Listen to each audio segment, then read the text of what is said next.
is illegal within the ballpark. Please do not leave any valuables in your car when parked in any of the ballpark parking lots, and be sure to lock your vehicles. Enjoy our pilot's patio, but remember to drink responsibly. No alcoholic beverages or containers may be brought into or taken from the ballpark when you leave. Enjoy the games. Enjoy being a fan of Alaska League Baseball, and remember to show respect to our players, our coaches, and our umpires. The Anchorage Glacier Pilots Baseball Club assumes no responsibility for balls or bats that may come into the seating areas. Please be very aware of flying objects, including foul balls and broken bats, that may come in your direction. Put down Guys, that what are we salt doing? water The bottle bases next to aren't you. even on yet. Let's lock in. Hey, by the way, we have two bases in second base. Changing of the guard over there. So it appears so. All right then.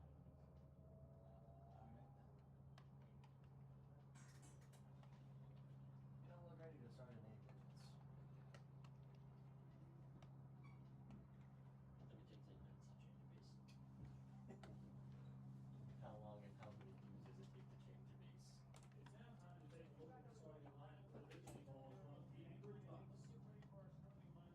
Leading off, the second baseman from South Carolina, There we go. number 1, Miles Kilo. Batting second, the shortstop from Arizona State, number 18, Finn Lee. Batting third, the designated hitter from Point Loma, number 6, Do it. Hank Smith. Batting fourth, the catcher from Tennessee Tech, number 15, Tyler Denton. Hello and good morning from Anchorage, Alaska, where we have games 2 and 3 of the Anchorage Mayor's Cup. It is very early, but very exciting here in Anchorage after the Bucs were able to knock off the Miners 2 straight games yesterday in a doubleheader. They're back at it today. The Glacier Pilots fell yesterday to the Chinooks in both of their games as well. I'm Ren Grimsley alongside Jake Sloan. It's a little bit chilly here, and we only have 2 fans here for Game 1 so far, but the energy, well, I was going to say the energy is high. That may be a stretch. I think some of the guys are still waking up, but it's been quite a crazy last 12 hours. At 8 p.m., our first game ended, or our second game against the Miners ended, and we had a bus ride back that was usually supposed to take an hour, but took a little longer as we got a flat tire, so that was a ton of fun. And then the late dinner, finally got in bed, and then the 6 a.m. wake-up call was quite a tough one, but the players are doing their best to be alive and ready for a very important doubleheader for both teams. The Glacier Pilots trying to take the Mayor's Cup back from the Bucs, who won it last year, and the Bucs trying to make a push for a top 2 spot and a spot in the top of the World Series. They're currently tied for first place with the Chinooks, who came here to Mulcahy Stadium yesterday and swept both games against the Glacier Pilots, while the Bucs took care of business up in Palmer against the Miners, who are half a game back. So the loser of this game, depending on who it is, with all the different tiebreakers, the Bucs hold it over the Miners, and can't remember exactly who holds it between the Chinooks and the Miners, but either way, it's a tight race with only a handful of games left in the season. The Miners have a 4-3 lead over the Chinooks right now, but those 2 teams play each other 4 more times before the postseason, so it's very much still up for grabs. The Glacier Pilots won Game 1 of the Mayor's Cup back on July 18th, but it is a Glacier Pilots team that has lost several players, mainly pitchers. They're going with a guy that is a usual pitcher. They went with position players yesterday against the Chinooks, and we'll see what they do in Game 2. But Jake, why don't you get us started with the lineups? Most certainly. We'll start with the quote-unquote road team, the Anchorage Bucs. Leading off is Miles Keogh. He's over at second base today. Finn Leach, the other middle infielder at shortstop, will bat second. Hank Smith batting third as a DH. Ty Denton behind the dish batting fourth. Ryan Dara in right field batting fifth, with Taylor Tracy in left field batting sixth. Over at first base is Hayden Miller. He's batting seventh, with Camden Landfield, the third baseman, batting eighth. And Drew Raymond batting ninth, with Luke Ivanoff on the mound. We'll take you with the anthem and be back for more.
So the Bucs are the quote-unquote away team for both of these games today.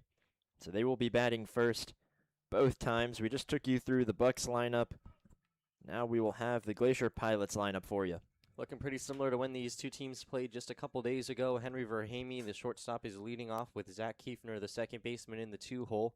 And it will be Cooper Kunis in center field batting third with Jake Haruki, the left fielder, batting cleanup. Nick Cortinas is the catcher today. He's batting fifth. Logan Strong, the first baseman, batting sixth. And then the bottom third is third baseman Ryan Donson, designated hitter Davis Weeks, and right fielder Jack Karen with their pitcher lefty Peyton Dixon on the mound. We were talking to the broadcaster for the Pilots before this, and it sounds like after they won Game 1 of the Mayor's Cup, they will throw the kitchen sink at us Game 2. All of their remaining pitchers, they will try to get the second win and secure the Mayor's Cup, and it's very likely that we see a majority of position players on the mound for them in Game 3, no matter what the result is for Game 2. Yeah, not sure what kind of performance we're going to see from the Bucs today. Obviously, winning the Mayor's Cup is important to many of the people here in Anchorage. We'll see if that translates to the players as well. There's been some mixed stories about who decided to play this game at 8 a.m. I've heard many different things. One thing was that the Bucs were wanting to play these two games and make them up on the 31st, which was after the season.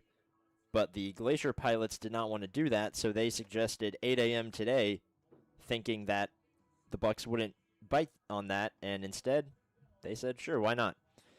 So here we are, regardless, at 8 a.m.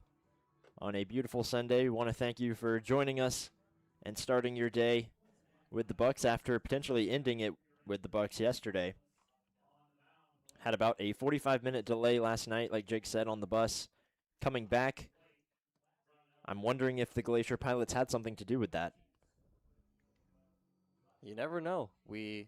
For all we know, it was unlucky, but I wouldn't. It could be quite the rivalry. you never know. They could have made the trip up to Palmer and maybe did something to the bus and make sure that they had the advantage. But either way, I think another reason for the 8 a.m. first pitch on this day compared to any other day is that the high school state championships are happening later today, with I think the first game starting at 4 o'clock. So they didn't want to take any chance of the games going on too long and getting in the way of the high school state championships, though I think because both of these teams own this field, I can't imagine that they would have to adhere to anybody else.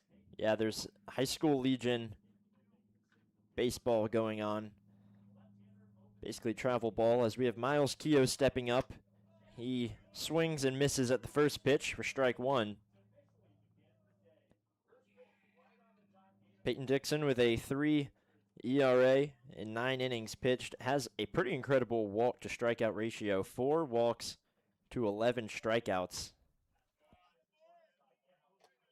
As he delivers a ball on the second pitch. He's also played against the Bucs back on June 21st. He threw a scoreless inning where he did give up 3 hits.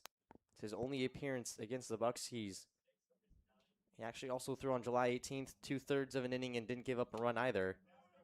So very tough pitcher, which in terms of the Glacier Pilots, usually the Bucs have had a lot of success against them. So maybe a big reason why the Pilots chose to start him. And also just in terms of who they had left, they may not have had an option. Gunnar Mountcastle was the starter a few days ago on the 24th. He was able to get through 5 innings without giving up any runs and only 1 hit, but once the Bucs got to the bullpen, it was run after run, scoring 13 in the next 2 innings.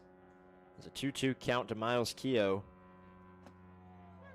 Goes down looking.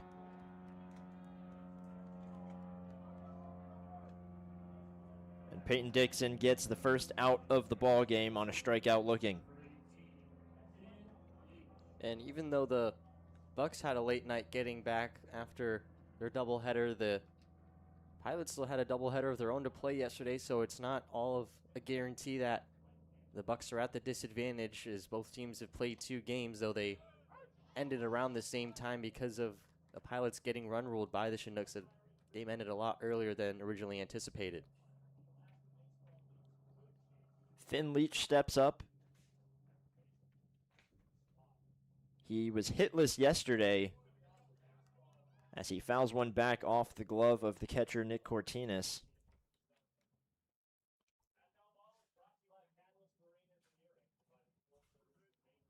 Leach has been in that 2-hole for quite some time. Ever since Kia went up to lead off, he was right behind him. Puts it into play over to the second baseman, Zach Hefner, who makes the throw across for the second out.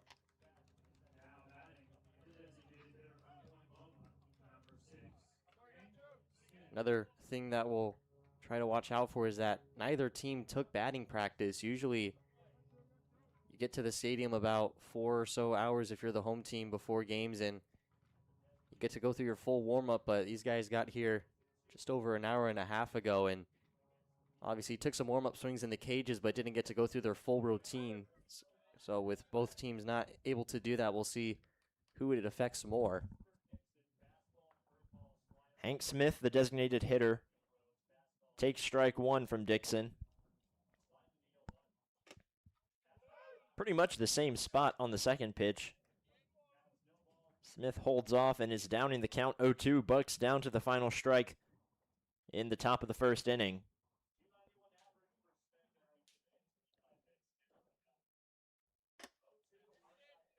Holds off on the swing once again up near his face. And the count goes to 1-2.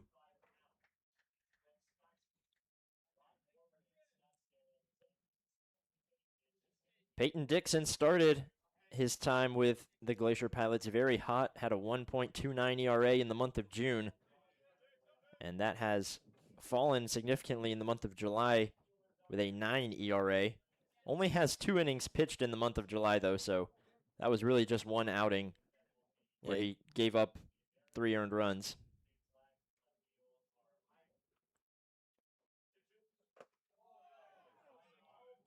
Outside, count even at 2 apiece. It's a really good take by Smith. It wasn't too far off of those first 2 pitches, but just landed a bit out of the zone. It could have been easy for him to try and chase, but saw that it was drifting away from him and made the right decision to hold up on the swing. Count is full for Hank Smith, who takes a pitch inside and heads to first base. The Bucs have their first base runner on a walk from Hank Smith. And for the Bucs, who are usually pretty aggressive at the plate, it may not be the worst idea to just make these at-bats as long as possible with how depleted the pitching staff is for the Pilots, not try to do anything too special. We've seen them get off to some slow starts, and in 7 innings, it's easy to go through a couple of innings just like that with their starter holding strong. Denton takes on the first swing, lifts it up into foul territory. And getting under it for out number 3 is first baseman Logan Strong.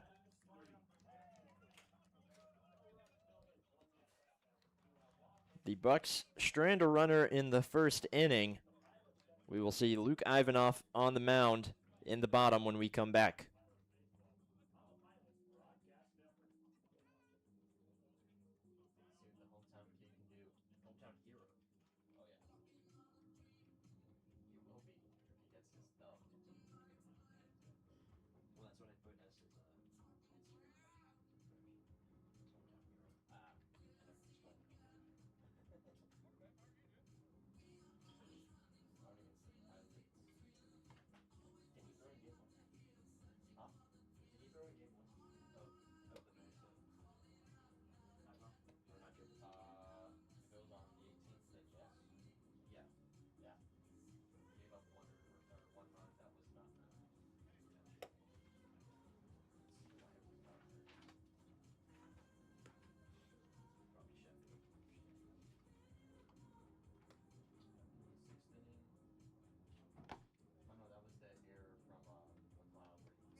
Ivanov on the mound. He'll face the leadoff batter, Henry Verhamy.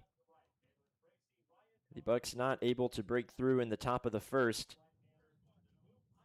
We'll see how the Pilots offense responds.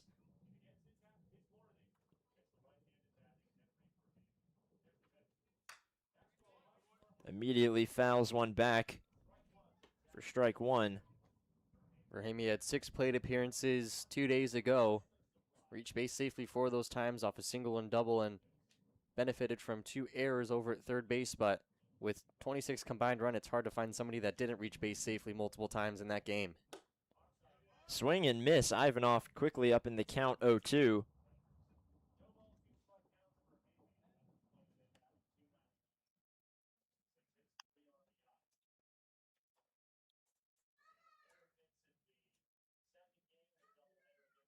Glacier Pilots on a 3-game losing streak.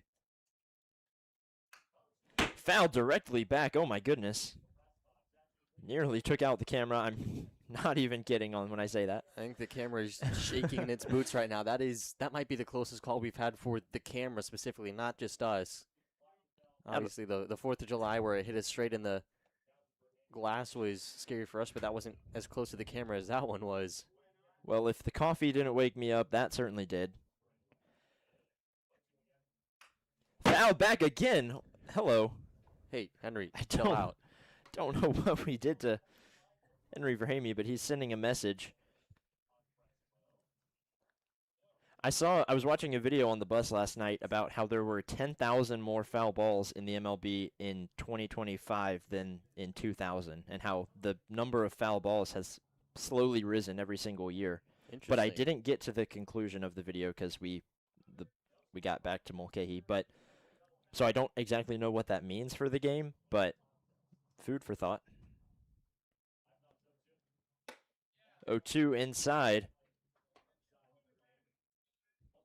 Ivanov, the hometown kid, one of a few, but Kirk Schreider giving him the nod for a very important start here, trying to tie up the Mayor's Cup series and try to keep it in their locker room. Verhamy lifts one into foul territory. Hayden Miller going over. And the ball goes out of play.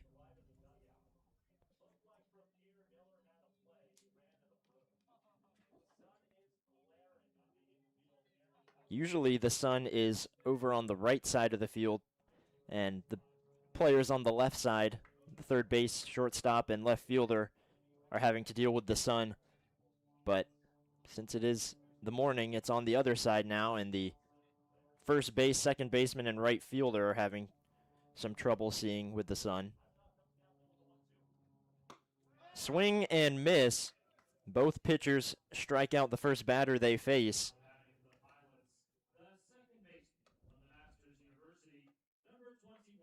Brings up Zach Hefner, the second baseman for the Pilots. See how that sun affects the right side of the defense. That throw from third to first could get a little more difficult for Hayden Miller.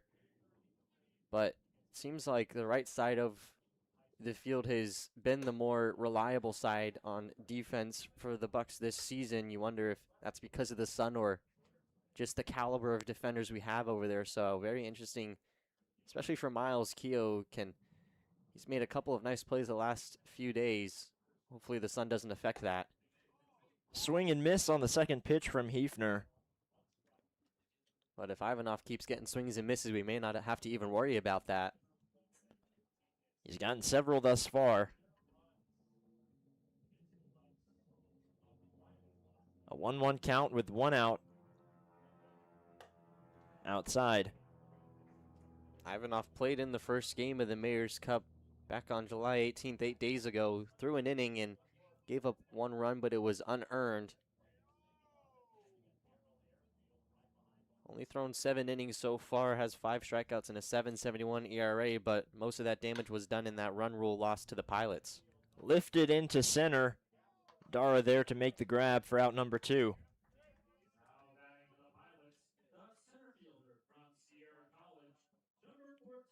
Which brings up probably the best bat on this Glacier Pilots team, Cooper Kunis. who has done some damage to the Bucs historically. Didn't do as much last game. He had a single that he came around to score on, but he also had a walk and then reached twice more on a fielder's choice. So in terms of how dangerous he can be, the Pilots didn't benefit from his bat as much as they usually have. Bucs are hoping that trend continues. The first pitch outside to Kunis, who lifts one to Camden Lanphier at third. Lanphier extends his arm and gets the third out of the first inning.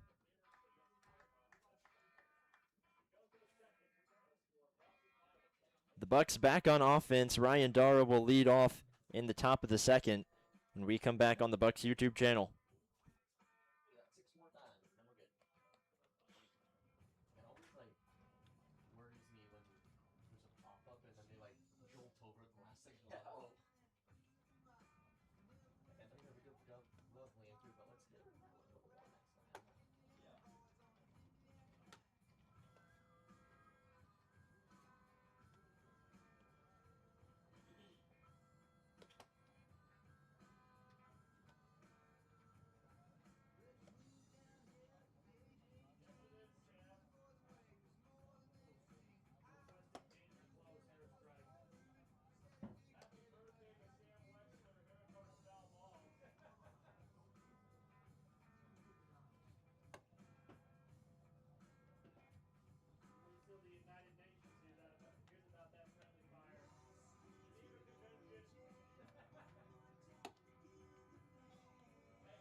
Once again, thank you for starting your day with the Bucs. Hope you're enjoying your coffee and breakfast with us. A few more people have trickled into the stadium since the start of game time, as Ryan Dara comes up to face Peyton Dixon for Dixon's second inning. First pitch to Dara outside for ball one. Pilots are likely trying to stretch out Dixon as far as they can. That might cause his pitch count to go down. Dara gets it over the head of shortstop Verhamy for the Bucs' first hit of the ball game and the first hit for either side. It's a good start. Last time it took them 5 innings to get their first hit. They waste no time here, but like I was saying before, with how many pitchers the Glacier Pilots have, Dixon may need to stretch out his outing. A lot of these guys have pitch counts put on by their college coaches. How much the Pilots adhere to that in this game may be something to look out for. We saw the Miners throw their starters for 90-plus pitches. Not sure the longest outing that Dixon has this year, but his longest is 3 innings, which he's done twice, and I think the Glacier Pilots are going to hope he goes a little more than that. Wouldn't be surprised if he pitches for most of this game, as Taylor Tracy, who was the designated hitter and pitcher in Game 2 yesterday, he pitched 3 innings, gave up 1 earned run, had 3 strikeouts, and at the plate 2 walks and an RBI single. He came around to score twice in the game as well, as he puts one into right field, coming in and under it for out number 1. That is right fielder Jack Karen. It's the first time from either side that we've seen the right fielder in action. The first test with the sun right in their face, and Karen was looking a little shaky at first. He was trying his best to locate it, and he was finally able to. It dropped a little shallower than he originally thought, but was still able to make the play. Hayden Miller, our player of the day yesterday, comes up to the plate. In game 2, Miller had a walk, a 2 RBI single, and was hit by a pitch to drive in a run as well. Also had a 2-run single 2 days ago against the Pilots, so he's strung together a couple of pretty good games. Was working on his swing throughout the summer, and it seems like he's finally found it a little bit. He's quickly down 0-2. Some very energetic fans, I will say, for 8 in the morning. I guess you get the morning people out to games like this. Yeah, maybe a couple of special shots helping there.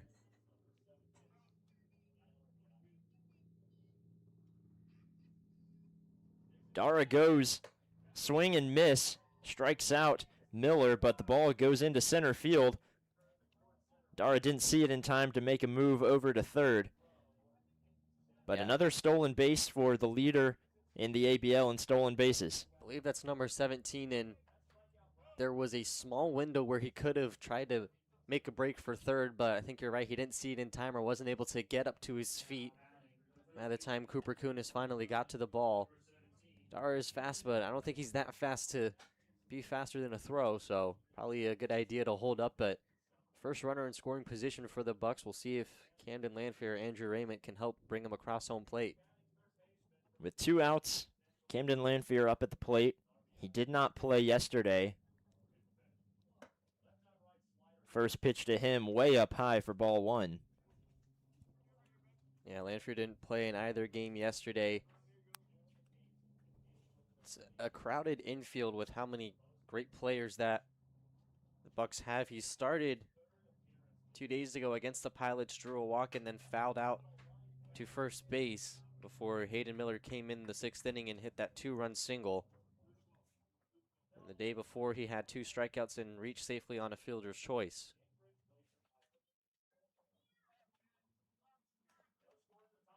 A 1-1 count after he fouls one back and over the press box here. A slow breaking ball finds its way inside for strike 2. Bucs down to the final strike in the top of the 2nd inning.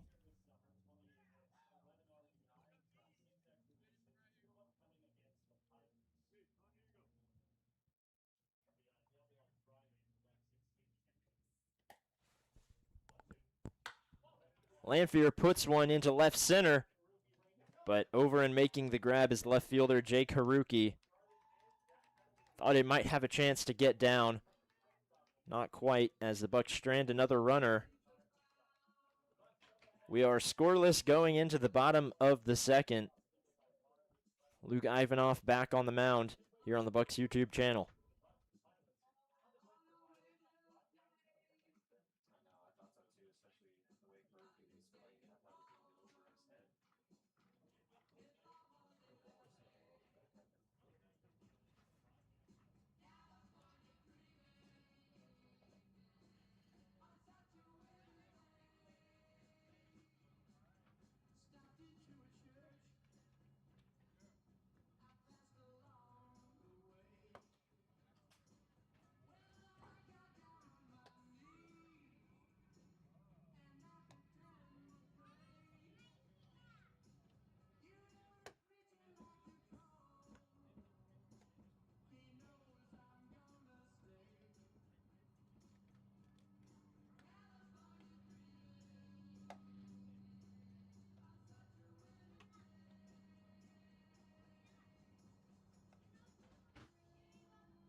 Now batting for your Anchorage Glacier Pilots, the left fielder from Orange Coast, number 23, Jay Haruki. Ivanoff went 3 up, 3 down in the bottom of the 1st. He's back on the mound to face the cleanup hitter Jake Haruki in the bottom of the second. Haruki had a pair of walks, a 2-run double, but also 3 strikeouts 2 days ago, so very polar opposite at bats. Ivanov hoping for the latter. First pitch to Haruki. Inside for ball 1.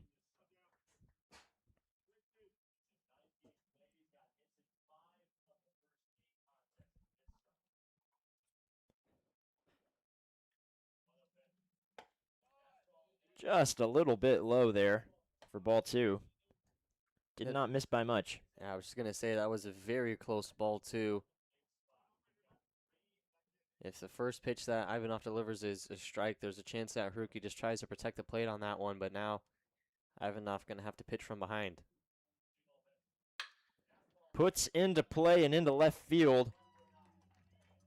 The Glacier Pilots get their first hit off the bat of Jake Haruki.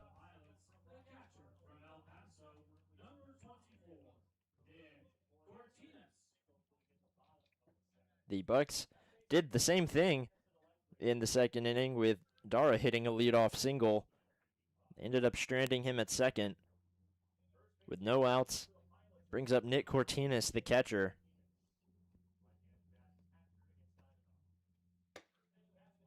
First pitch low for ball 1.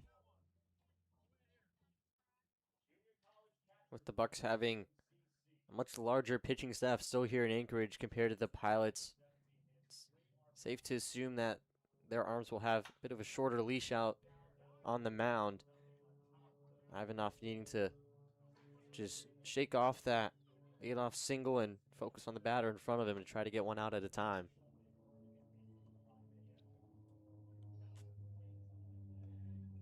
The catcher Cortinas currently batting .233.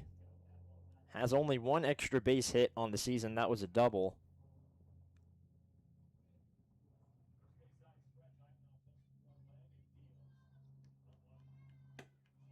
Outside, 2-1 to Cortinas. Also has 2 ground into double plays this season.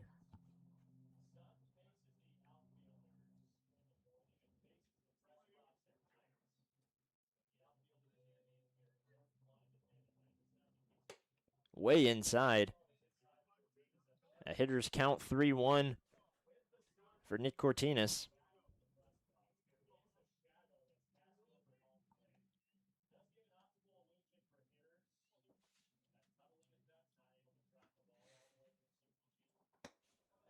So a 5-pitch walk puts runners at first and second with nobody gone in the bottom of the second inning. Big reason for the Bucs' success yesterday against the Miners was just pounding the zone with their arms and forcing the Miners to put the ball in play. Shut them out in the first game and held them to just a few runs in the second game. Ivanov needing to replicate that if he wants to try to get out of this inning. Brings up Logan Strong, the first baseman. First pitch to Strong outside. Strong has 7 RBIs this season.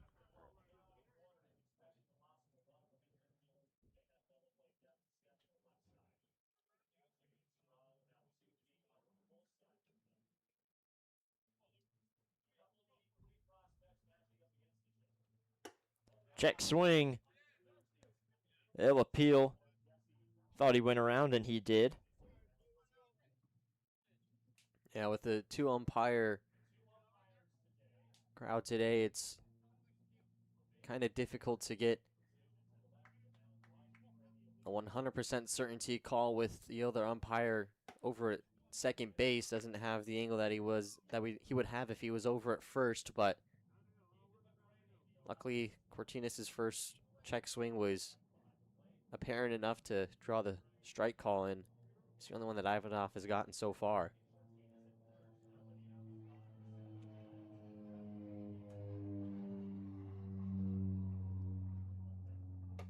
Ivanov delivers. Looked very inside to me. Maybe It's a little bit of an optical illusion as Strong is crowding the plate, but it was called a strike. Yeah, I was thinking the same thing. He might have just been so far in that it looked like it was inside, but it was because of how close he was to the plate. Either way, big call that can shift the momentum of this at-bat. It's a 2-2 count, nobody gone. That one up high, and the count goes full. Ivanov started strong, struck out Verhamy in 2 flyouts to end the first inning. Has now given up a single and a walk. Looking to get the first out of the second inning. The payoff pitch is fouled back, and we'll do it again. It's a good pitch to tie up Strong inside. Probably a good idea to not try to force a chase with how patient these batters have been and to just attack them head on.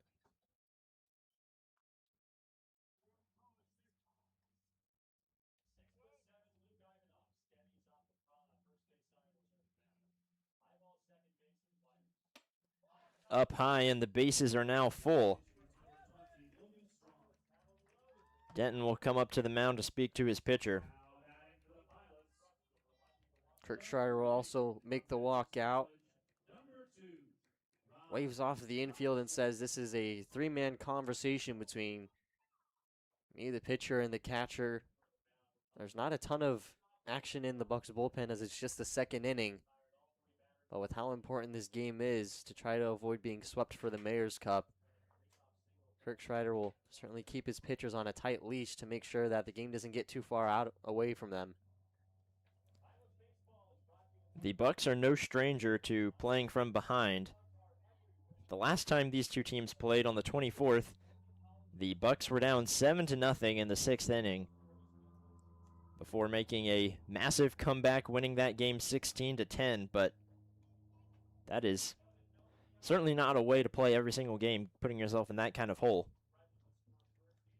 Yeah, it seems like their offensive philosophy is just to try to withstand the pressure of whoever the starting pitcher is, and then once they get to the bullpen, that's where they do most of their damage. Certainly a recipe for success against the Glacier Pilots with how many arms they have available. But like you said, you definitely don't want to start every game out that way.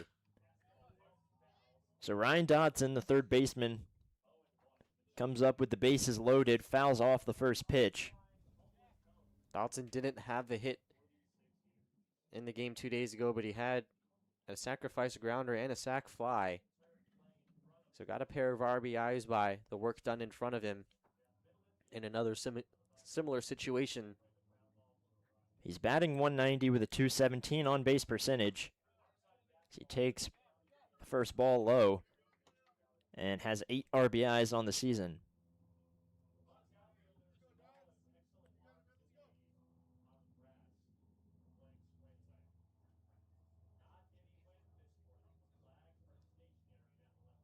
The 1-1 way inside nearly hits him. Luckily, he backed off, or that would have driven in a run.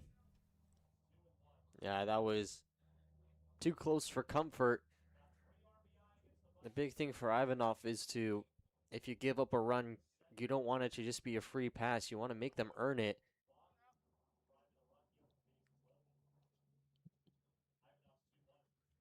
Swing and miss way inside. Makes the count even at 2 apiece. Not really sure what Dodson saw on that. It was very similar to that last pitch that went way inside and almost hit him. But it still looked appealing to him, and Ivanov glad that it did. 2-2. Lifted into foul territory. Miller will go over, but it falls into the bleachers just beside right field.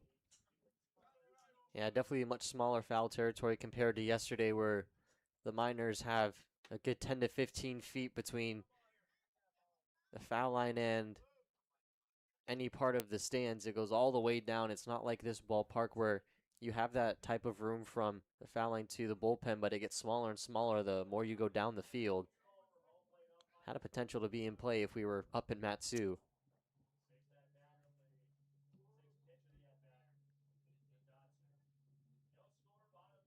Still looking for the first out of the bottom of the second.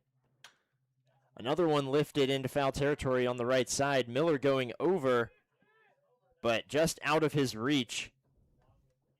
It did land on the turf, but bounced about 2 feet from the fence and into the bleachers once again. Yeah, that was a tough play for anybody to make. Miller the closest to it. Just didn't hang in the air long enough. Maybe another split second and Miller can try to make a diving or sliding attempt, but with how close it is to the fence, it was hard for Miller to fully commit to it. We saw what happened on the 4th of July when that happened to Drew Raymond, sliding into the fence and then got himself injured. Definitely don't want another situation like that. Had a slider that just didn't have enough to get in the zone. The count goes full. 1 ball away from driving in a run.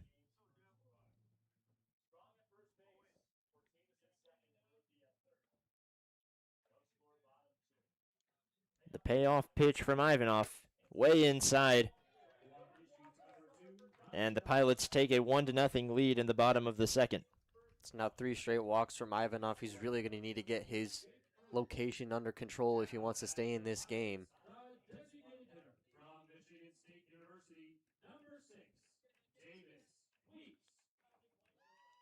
Davis Weeks, the designated hitter, comes up batting in the 8th spot.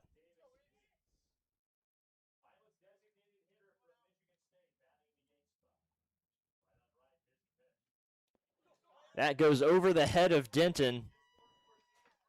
And a wild pitch drives in another run for the Pilots. Just quickly starting to get away from Ivanov after such a clean first inning. It's been the complete opposite for him. And once again, the Bucs are going to have to play from behind, but it's up to Ivanov how much that deficit will be. The Bucs have a couple guys maybe moving around in the bullpen, but it will be a while before they will be ready, so Ivanov will likely have to find a way to get out of this inning. Currently has no outs, given up 2 runs and runners at second and third.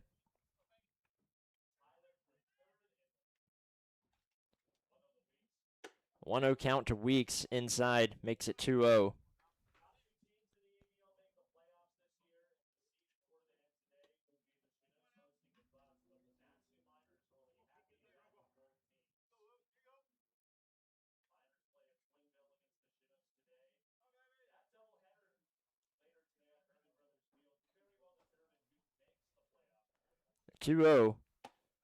Finds the strike zone.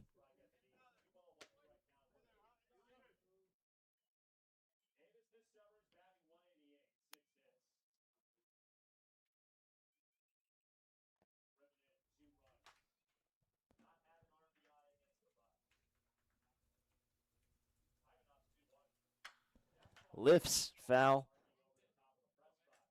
Ivanov has gotten to 2 strikes so many times, just hasn't been able to get the job done here in the second inning. Has 1 strikeout to Henry Verhamy, the leadoff batter. Yeah, both of these last 2 walks have come on full counts.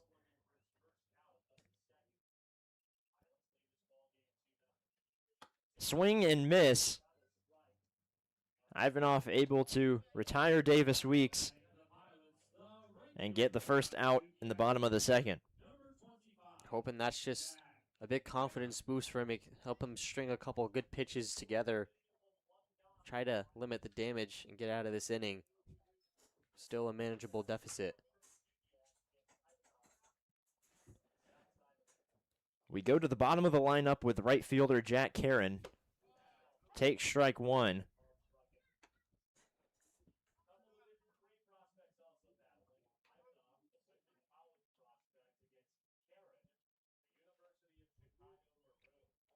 Jack Karen currently batting .053 with a .250 on base percentage. Has 1 RBI this season, so hopefully Ivanov can get an out here.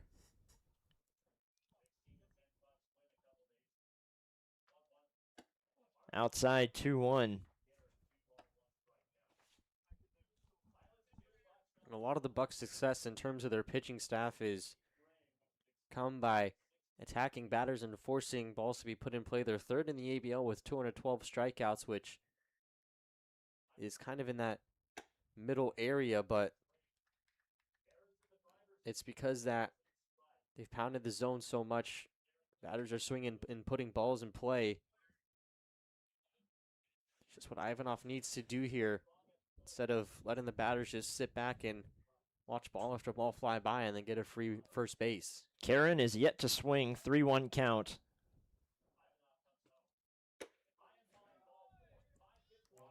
Outside, and the bases are loaded once again for the Pilots. Now batting for the Pilots, the shortstop from Sacramento State, number 32, Henry Verhamy. We go back to the top of the lineup with Henry Verhamy.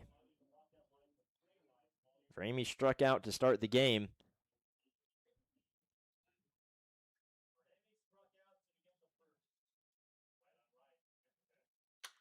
Lifts one into right field. Raymond deep in the outfield.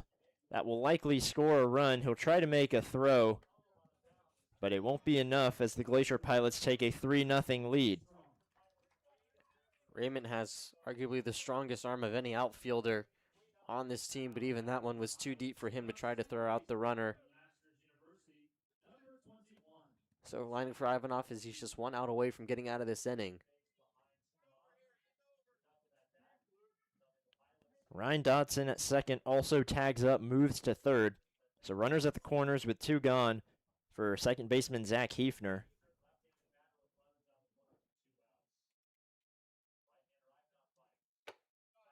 First pitch outside. Hefner popped out to center field for the second out of the ball game.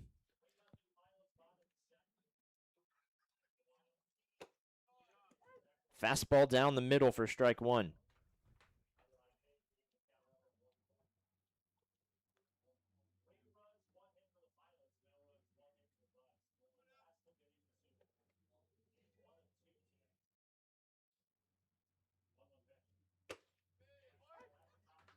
Now just a strike away from getting out of this second inning for Ivanov.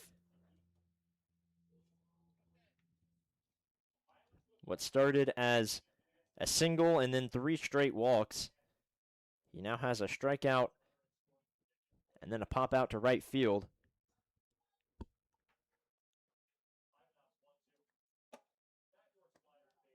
A slider that just couldn't find its way in, moves up and out of the zone, 2-2 count.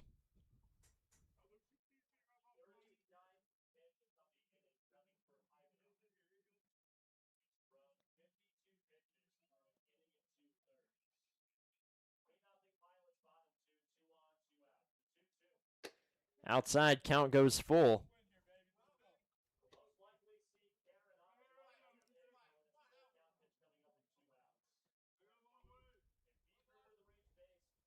Another payoff pitch for Luke Ivanov. Will either get out of the inning or load the bases.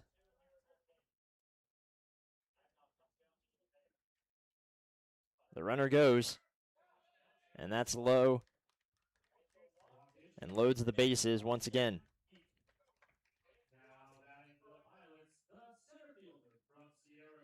The Pilots have now batted around the order, bringing up Cooper Kunis, the only batter to not step up in this inning.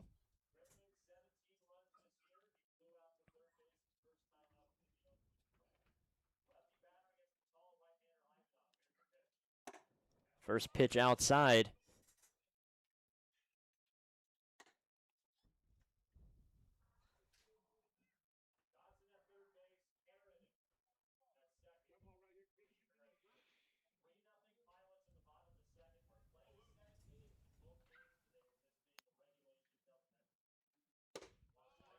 Strike 1 delivered.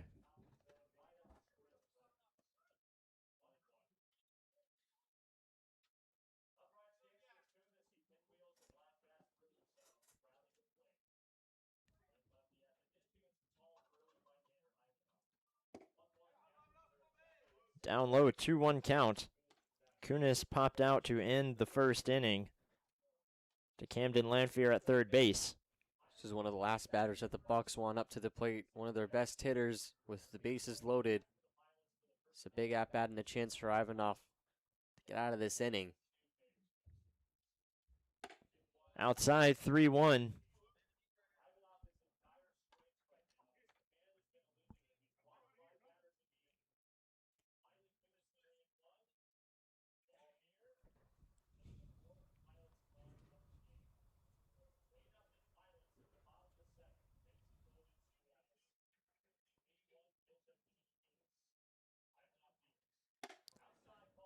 And he walks in another run to make this a 4-0 ball game for the Pilots. They really haven't had to do a whole lot. They just have sat in there and taken 6 walks. A lot of patience from them. And this is quickly getting away from Ivanov before it really began. Brings up Jake Haruki, who started this inning. He had a leadoff single.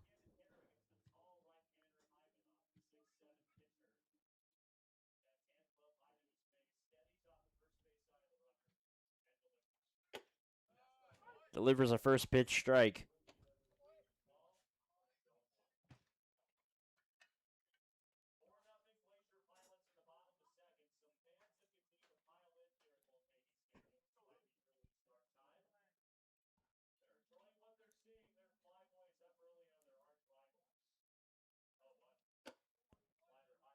Another pitch that just couldn't quite get down into the zone like he wanted to.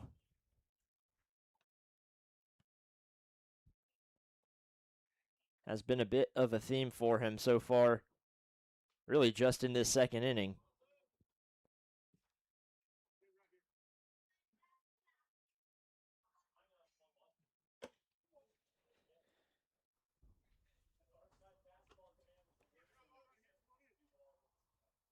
Yeah, so far has 60 pitches and 27 have been strikes, so more balls than strikes so far for Ivanov. Just hasn't been able to find the zone. 2-1 count. Lifts foul. Again, just a strike away from getting out of this nightmarish second inning. Obviously, we have seen the Bucs come back from bigger. We're down 7-0 a few days ago, came back to win it. But we will see if the Bucs have the energy to do so at 8 in the morning.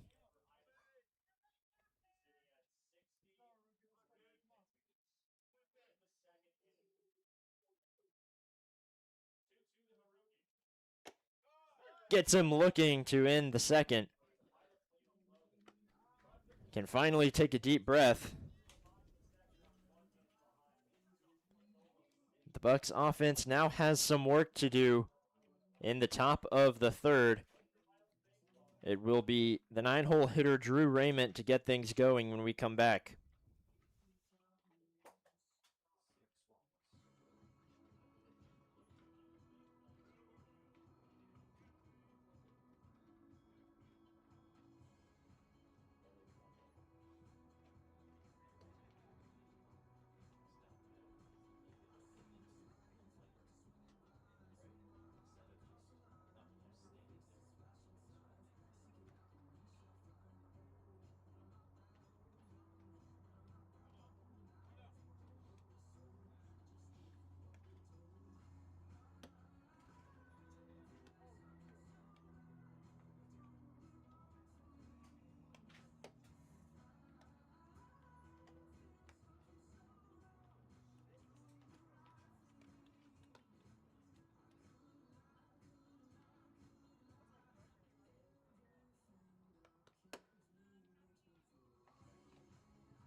Drew Raymond at the plate in the top of the third inning after the Glacier Pilots were able to get 4 runs off only 1 hit. There were 6 walks from Ivanov in the bottom of the inning, as Raymond fouls one off the face mask of Nick Cortinas. Actually stood in there and took it pretty well. I thought it would knock him back a little bit, but Cortinas just holding up strong. There's a left-hander warming up in the bullpen for the Bucs. Not exactly sure who it is, as they had a couple lefties throw yesterday. Their only other one, Carl Colavecchio, that I can think of off the top of my head, is not on the team. Raymond lifts one, but Verhamy able to make a running grab for out number 1.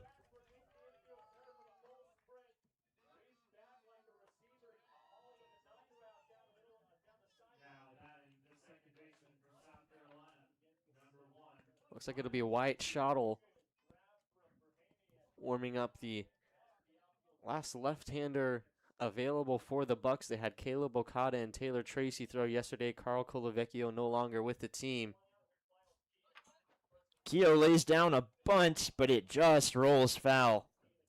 It looked perfect coming off the bat and stayed in for a long time, but just drifted to the left and out of play. Yeah, it was a great idea. Completely caught the Glacier Pilots off guard, but like you said, it just barely rolled foul. Keogh's been very strong for them in the leadoff position, trying to bring some life into his team that can use all the momentum they can get. Try to chip away at this 4-run deficit.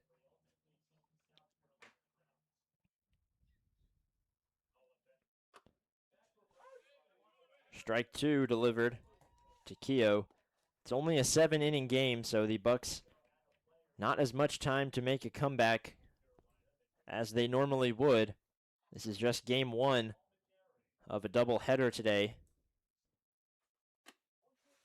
Outside 1-2. The Glacier Pilots took game 1 of the Mayor's Cup.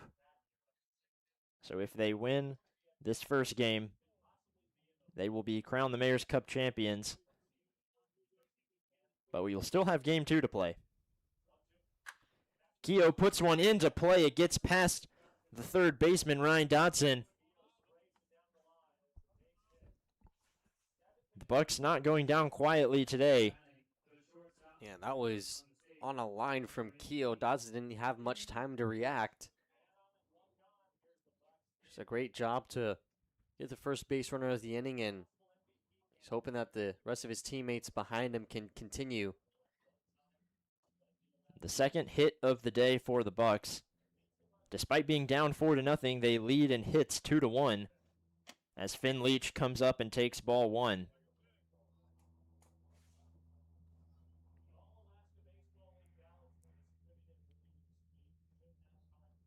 Leach grounded out to second in the first inning.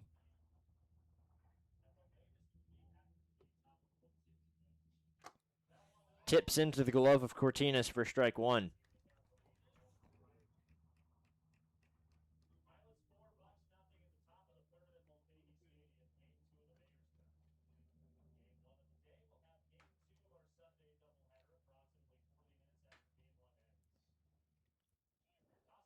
And Keogh goes. They do not get him in time. The throw was high, and the second baseman, Zach Hefner, had to jump up to get it. It was just enough time for Keogh to make it. Wow, I thought for sure he'd be caught in the pickle there, but he fully commits, and he had such a great jump that he was halfway to second base by the time Peyton Dixon even threw over to first. Great speed from Keogh to put another runner in scoring position. Leach fouls another off. Has a runner in scoring position with just 1 out.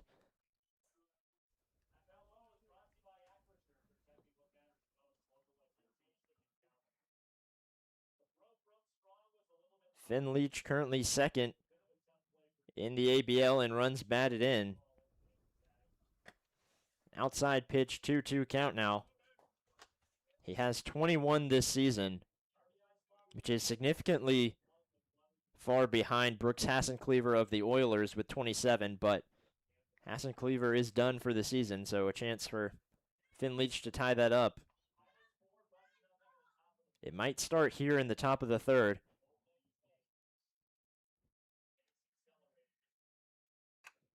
Fouls another straight back. Big reason why he's had so many RBIs is that for most of the season he was batting in the middle of the order at 5 or 6. But by jumping up to the 2-hole, it's a little harder, not as many opportunities with runners on, but when you have Keogh in front of you and he gets on, you can almost guarantee he'll be at second base at one point or another. Puts one into left center. It's going to get down. Keogh's going to be sent around home. They'll make a throw to the plate, but it's way off target. And the Bucs respond immediately with a run of their own. Just great piece of hitting by Leach. Was able to get it off the end of the bat and send it into shallow left center field. Haruki's had some nice plays over at left, but wasn't going to be able to get to that one. And the speed of Keogh is put on display right here in this inning. Just one run at a time, that's all you can really ask. I know it's only 7 innings, so you don't have as much time to come back, but just stringing together one hit at a time is all you can do. Only one out in this inning as Hank Smith steps up, takes ball 1. Smith was the first base runner of the game as he drew a 2-out walk back in the first inning. Now has a runner on and could do some damage if he gets the right pitch.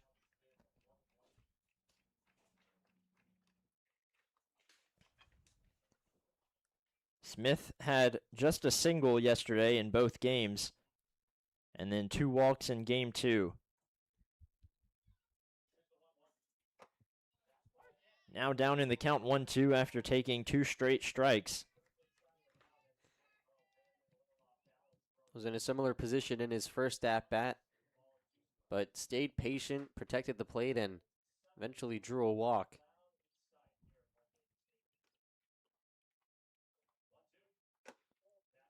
Outside, count even at 2.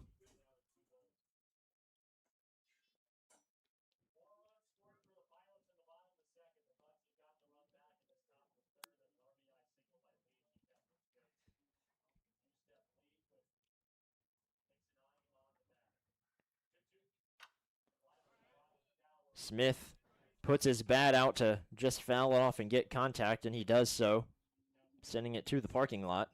Yeah, it was going to be a close call at the plate. Didn't want to leave it up to the home plate umpire. Just decided to stick his bat out there and just make a little bit of contact to stay alive and wait for a pitch that it can really get a piece of. Swings at that one, but not able to make any contact and goes down for out number 2.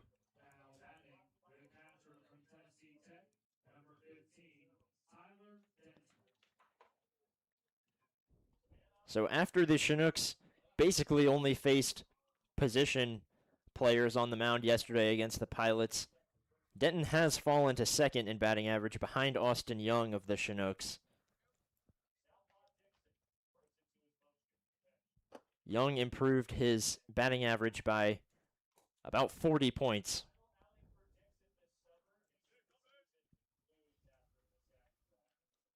We will have the exact stats for you here in just a second. Yeah, in game 1, he went 1 for 1, drew 3 walks, and then 3 for 4 with 2 walks, so just stayed patient at the plate. His on-base percentage took quite a jump as well, but when he got pitches in the zone, he made good work of them. He had 2 home runs.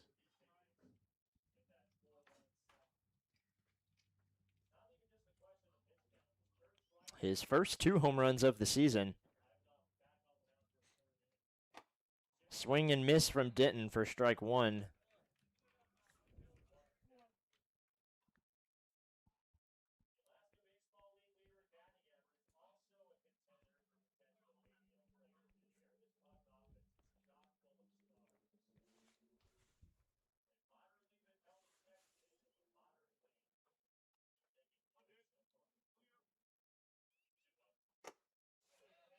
Another swing and miss there.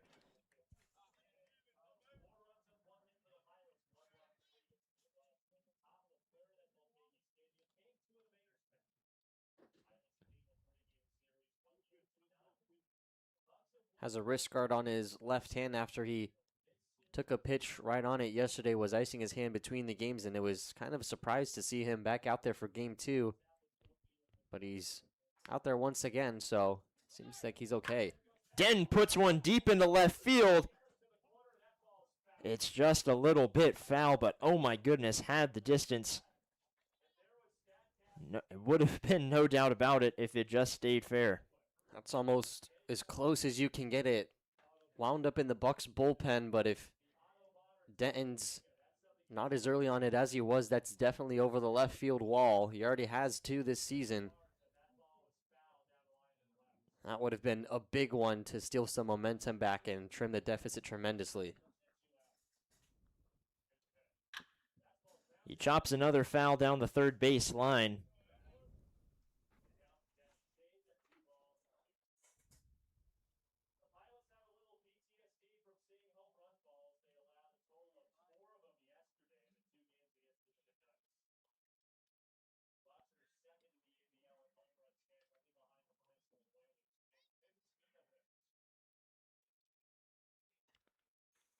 Two-two count with 2 outs. The runner goes. That ball is low, and Finn Leach will steal without even a throw over to second. Yeah, Cortinas just kind of bobbled it as he popped up. It was a low throw, so he had to try to bring the ball up to him while also popping up simultaneously. Just wasn't able to have a clean exchange, but Leach got a great jump on the ball anyway, so even if there was a throw, not sure it would have been in time. But now a chance for Denton to try to bring home another run if he can get a ball into the outfield. It's a full count, and he goes down looking. He knew it immediately.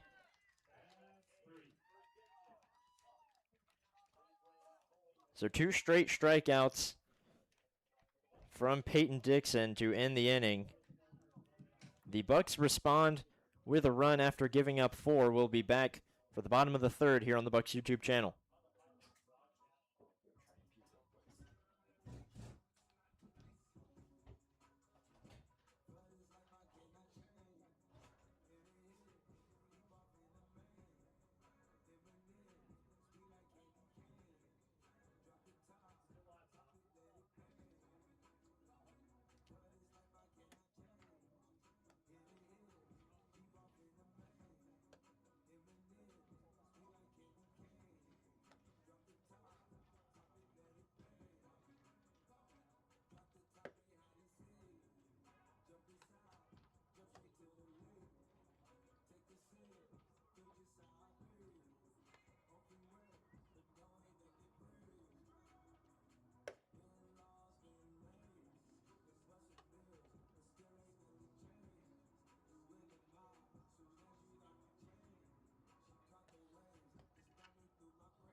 Now batting for the Anchorage Glacier Pilots, the catcher from El Paso, number 24, Nick Cortinas.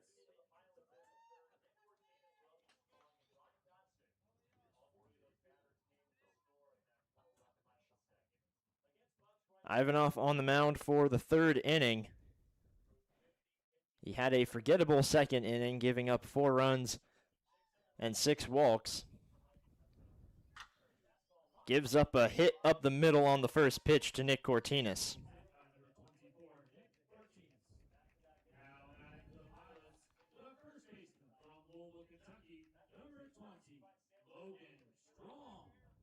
Strider threw Ivanov back out there for the third inning to see if he's able to shake off that performance in the second. Still has Schottel warming up, so now has the ability, if at any point he feels like Ivanov is going back to how he was last inning, has a pitcher available to replace him. That pitch in the turf, Denton able to glove it down.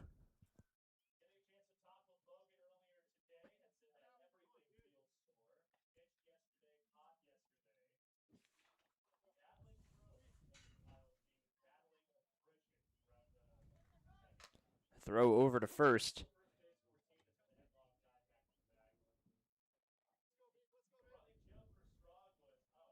Nick Cortinas does not have a stolen bag on the season.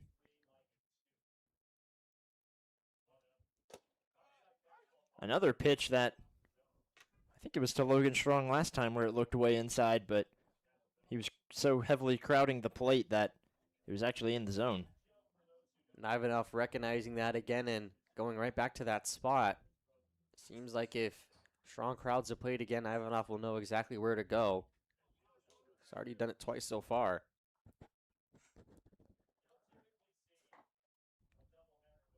A 1-1 count. Chopped over to Miller. Throws over to second, gets the out, back over to first, not in time. So they'll get the first out. And Logan Strong reaches first on a fielder's choice. Yeah, it was a good play by Miller, just wasn't able to get both of them, but you get the lead runner out and keep the Pilots out of scoring position for the time being, so still a strong defensive play. So good at bat by Ivanov by just attacking the zone after he missed the zone badly on the first pitch. Was able to find his footing in those last two pitches. Ryan Dodson, the third baseman, takes strike one right down the middle.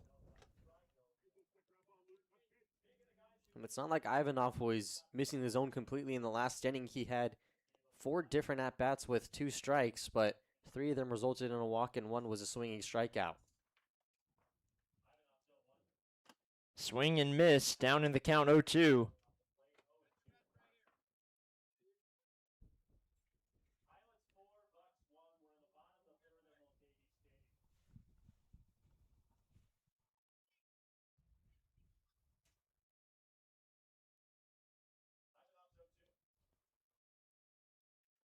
A 3-pitch strikeout to Ryan Dodson gets him swinging.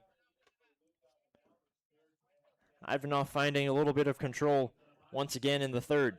Yeah, looking how he did in the first inning where he went 3 up and 3 down after that first pitch single up the middle. He's settled in.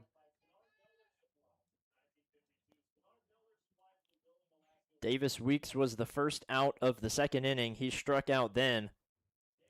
He steps up now with just 1 runner on. First pitch to him outside on a slider.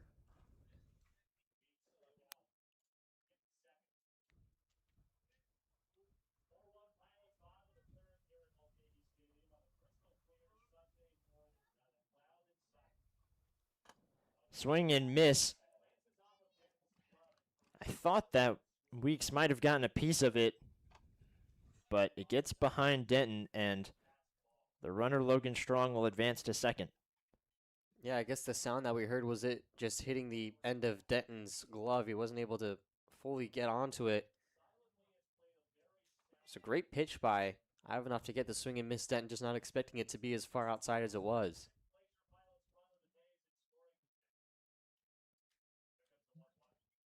A 1-1 outside.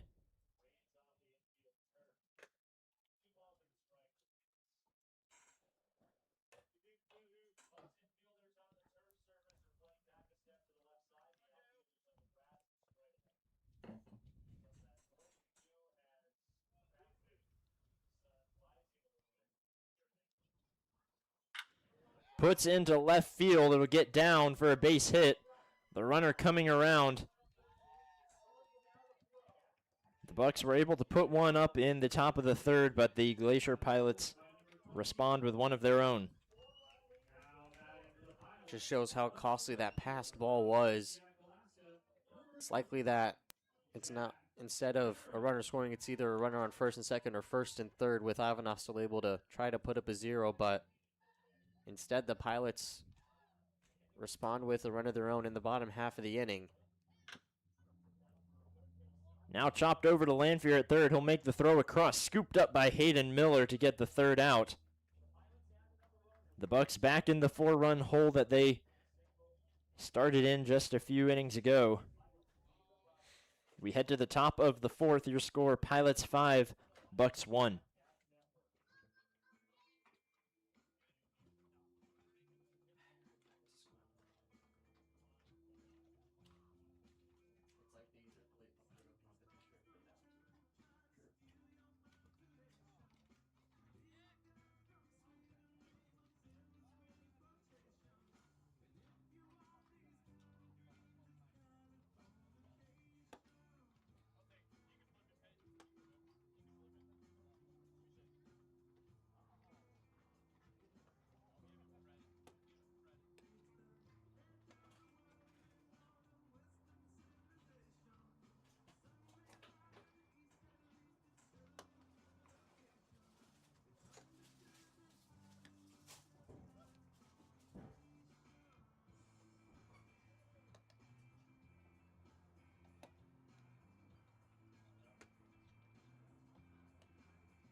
Now batting for the visiting ball club, the center fielder, number 8, Ryan Dara.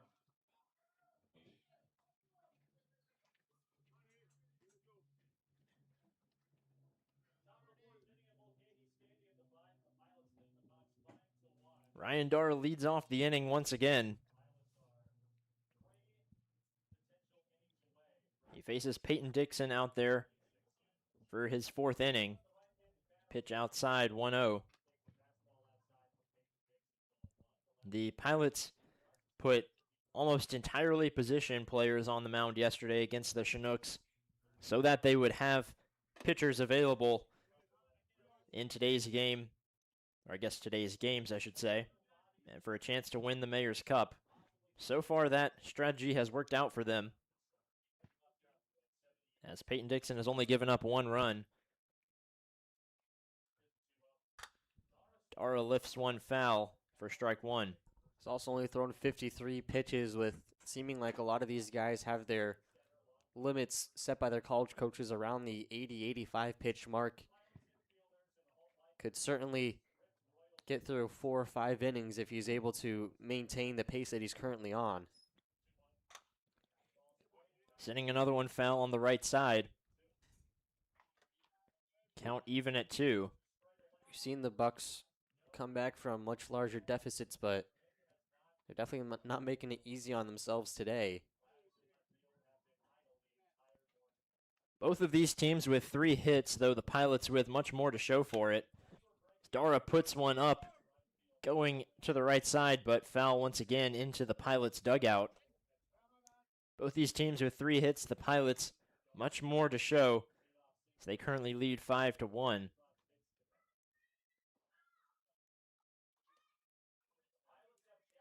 The biggest difference is that walk total. The Bucs have only drawn one that came way back in the first inning, where it was Hank Smith, and Pilots have 6. Put right up the middle by Dara. His 2nd hit of the day. Currently 2 for 2. And gets on base with nobody gone. Dara trying to do everything he can to give the Bucs as many chances to bring some runs across. He has 2 of the 4 hits so far. He stole second in the 2nd inning. Would he be surprised to see him do the same here? Taylor Tracy popped out to right field in the 2nd inning. He takes strike 1 from Dixon.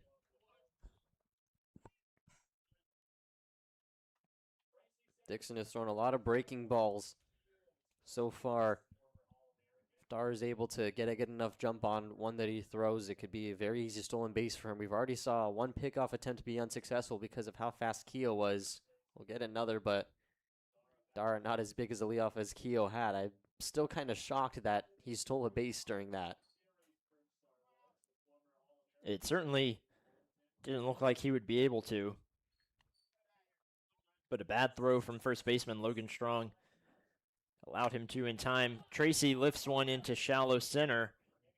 Coming in, making the grab, the center fielder Cooper Kunis. Dara will have to head back to first. Now with one out.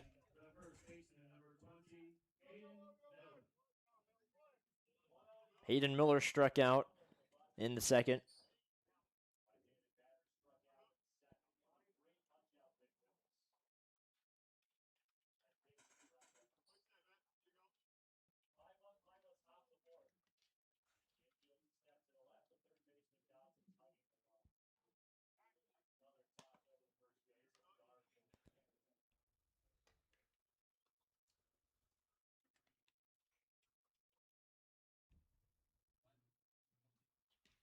Hardest part about a lefty being on the mound is that Dara can't get as big of a lead as he wants. He goes there.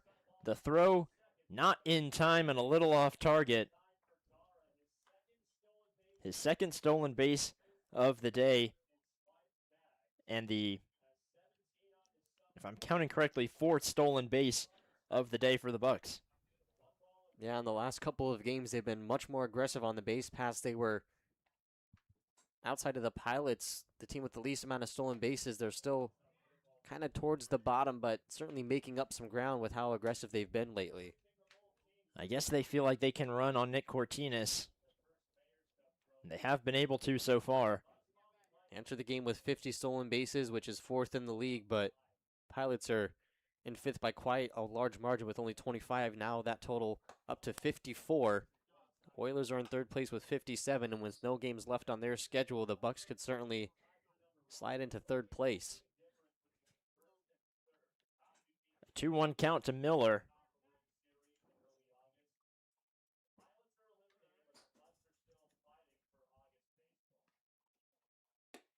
Up high, 3-1.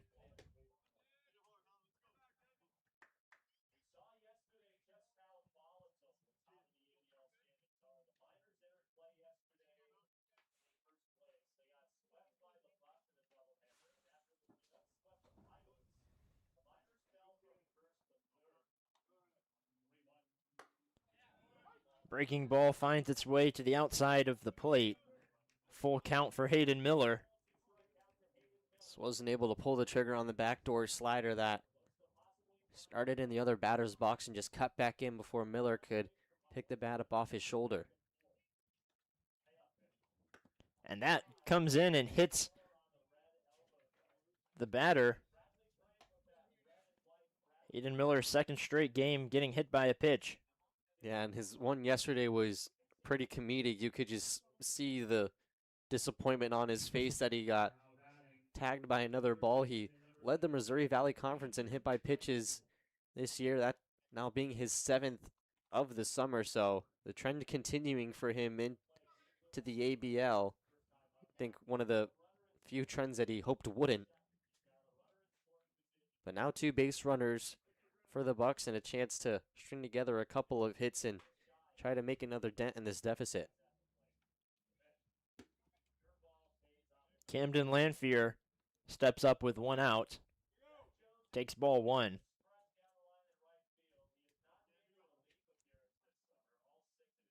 Lanphier lined out to left field to end the inning. Back in the second. Swings and misses for strike 1.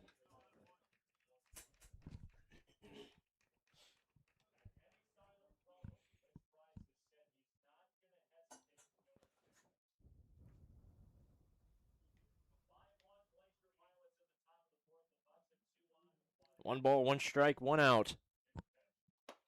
Up high.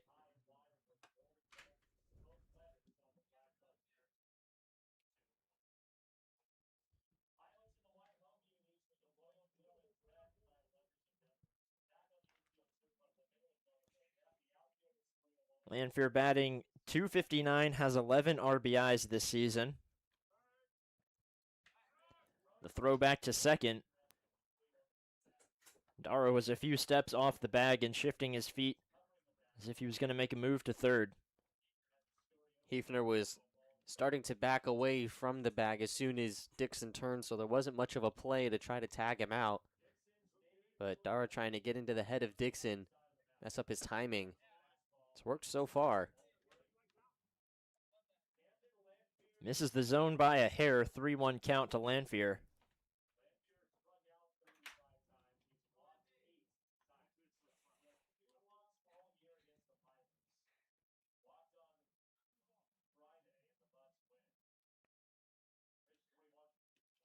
Goes over the head of Cortinas. Both runners will very nonchalantly jog over to the next bags. Oh, well, that was a walk. Excuse me. I was like, man, they are taking their time heading to that bag. It wasn't much of a worry because of the 3-1 count. Although, depending on how the ball bounced, if we had a hard backstop instead of netting, depending on how the ball ricocheted, we know how fast Dar can be. I mean, leads the ABL in stolen bases now by a wide margin after these last couple of days. But that wasn't enough for him to try to make a break for home.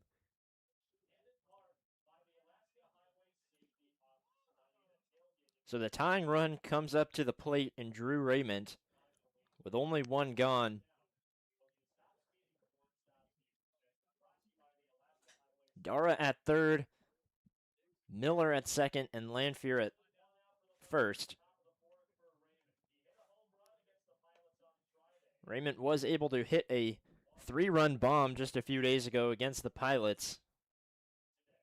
An opposite field homer at that just kind of shows the power that he has in his bat if he's able to get a right swing on a ball. Takes a big swing there, sends it straight back for strike one.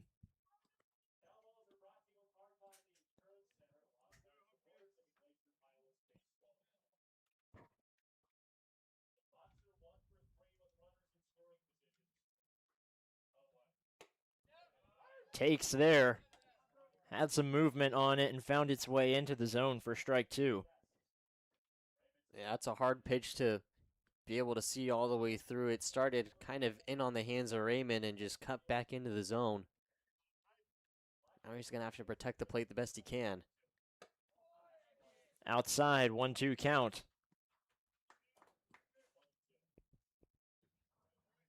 Raymond has 18 walks this season. Led the team for a while, but after Hank Smith drew that walk in the first inning, he takes the team lead.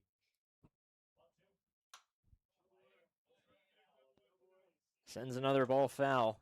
For about the first 2 to 3 weeks of the season, Raymond would draw at least a walk a game, if not 2 or 3 sometimes. Has been attacked at the plate much more, which has forced him to be more aggressive, and less walks have resulted. Takes a pitch up high, count even at 2 apiece.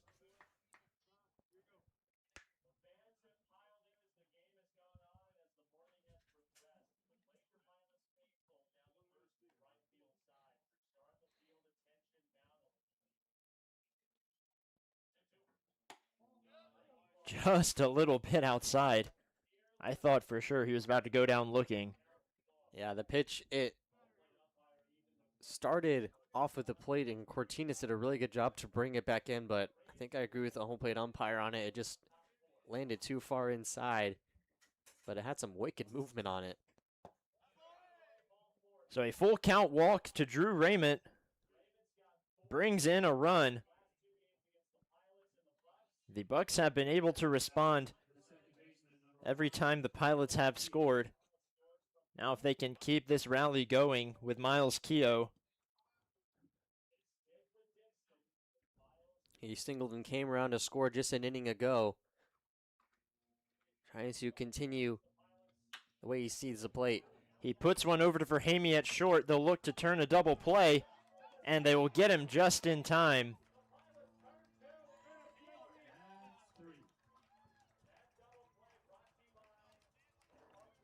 Thought he might have been safe by just a hair, but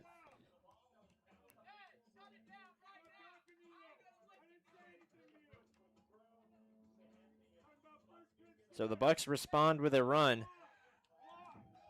Your score 5-2 when we come back in the bottom of the fourth.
Is it pronounced shuttle? Yeah, shuttle.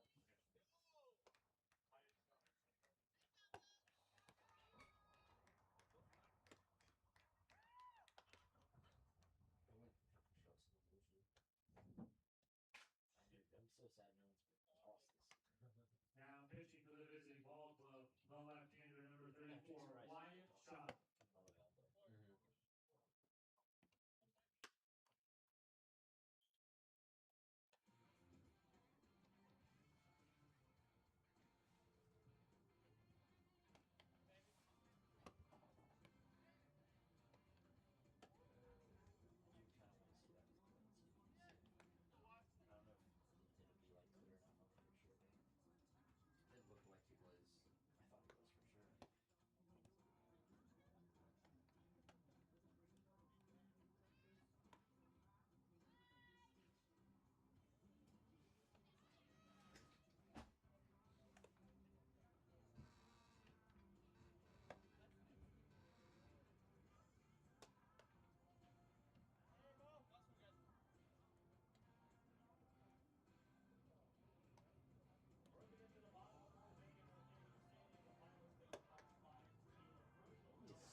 Now batting for your Anchorage Glacier Pilots, the shortstop from Sacramento State, number 32, Henry.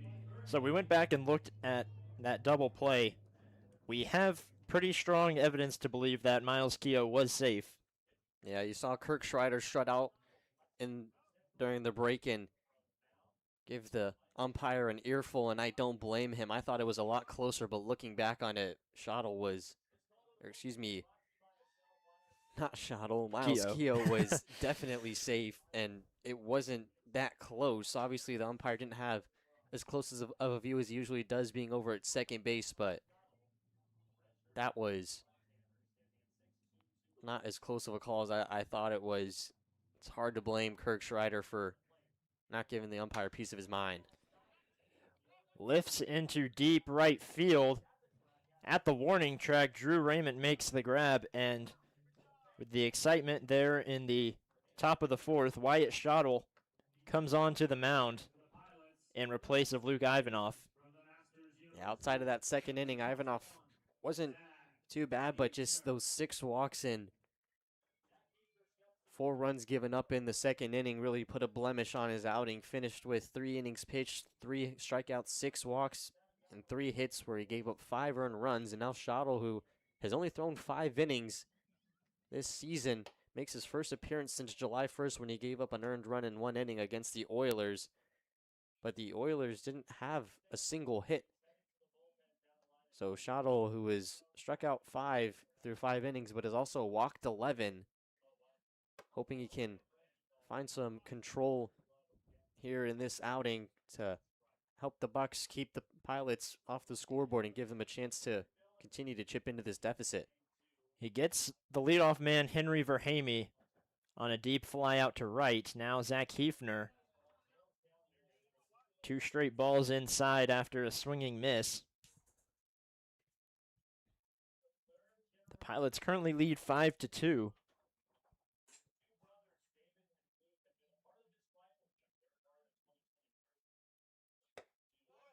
Finds the outside part of the plate for strike 2. Only a 7-inning game, so we are now over halfway through game 1 here today. There will be game 2 regardless of whether or not the Pilots win. Yeah, these games still count for both teams' records, and the Bucs, who are battling for a spot in the top of the World Series, will try to get every win they get, especially knowing that the Pilots are virtually throwing the kitchen sink at them in the first game. Finds the outside part of the plate once again. Hefner thought it was ball 4, but a full count strikeout for out number 2. It's a big out for Schottel to keep the base paths empty, and now just 1 out away from the first clean inning since the opening frame. Swing and miss from Kunis for strike 1.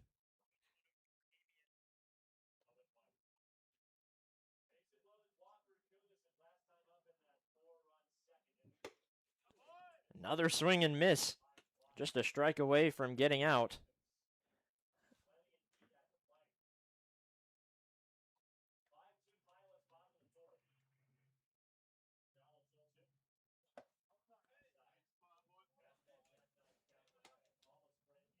Just barely misses for ball 1.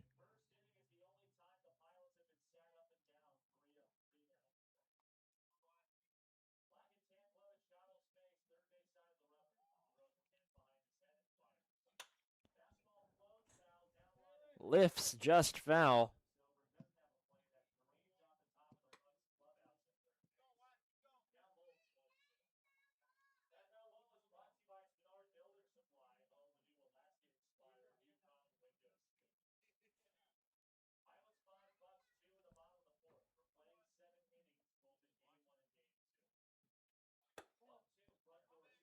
Count even at 2 apiece. Schottel still just trying to get out at the bottom of this 4th inning.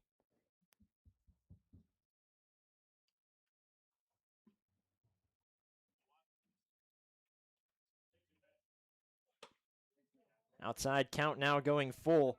Schottel was up 0-2. 3 straight balls and Kunis fouling off.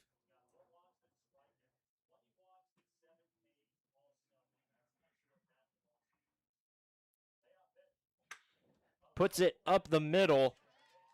Leach, the shortstop, won't be able to get there. And another hit for the Pilots with 2 outs.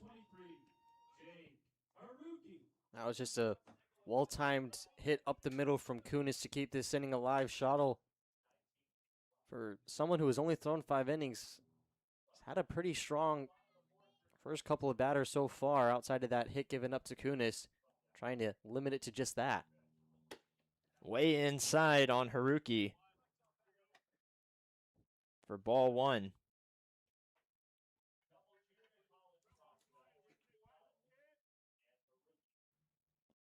Kunis has 6 stolen bags this season. They'll throw over to first to keep him nearby.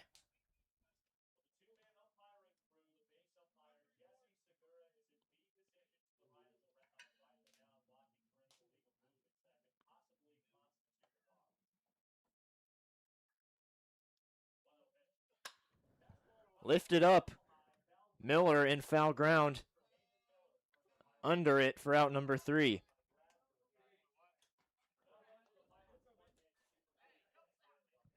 Schottel gives up a hit but doesn't give up any runs.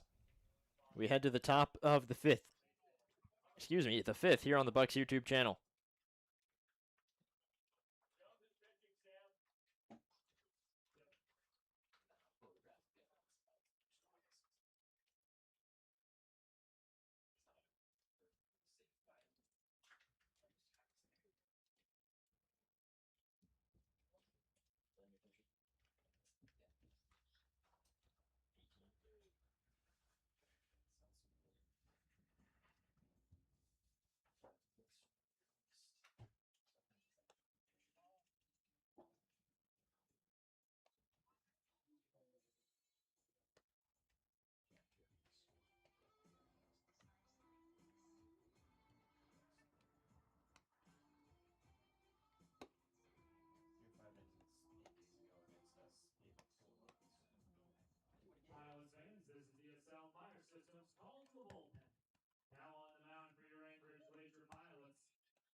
18, Jack Jones. Avril Lavigne.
Yeah, no, I squeezed it when I got Now batting the shortstop, number 18, Finn Leach.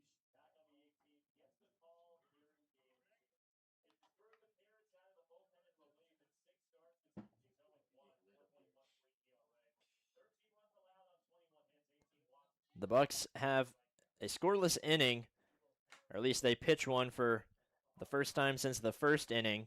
Now Jack Jones on the mound for the Glacier Pilots, coming in for Peyton Dixon.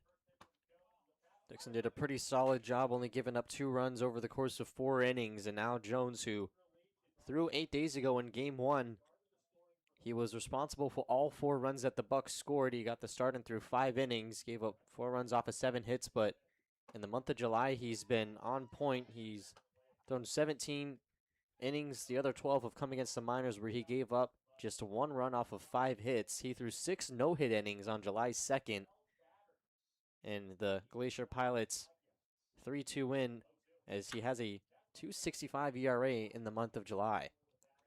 Leach puts it over to Ryan Dodson at third, who gets the throw over to first base for the first out. Now batting the designated hitter, number 6, Hank Smith.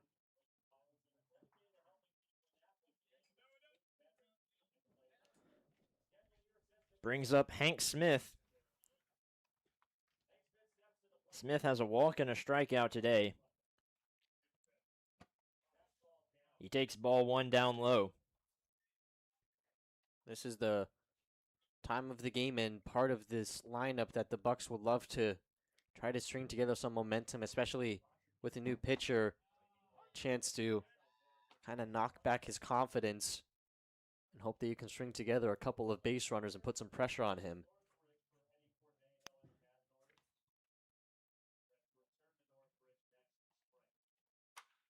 Leach fouls off. 1 ball, 2 strikes. And on that trajectory of the foul ball, we won't know till after today, but that was heading towards the area of the parking lot where we are at, so fingers are crossed.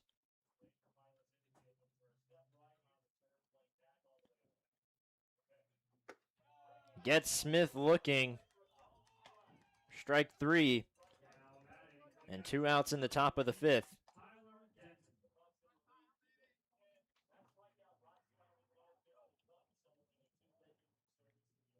It brings up Ty Denton, who hit a foul ball flyout in the first and then struck out looking in the third.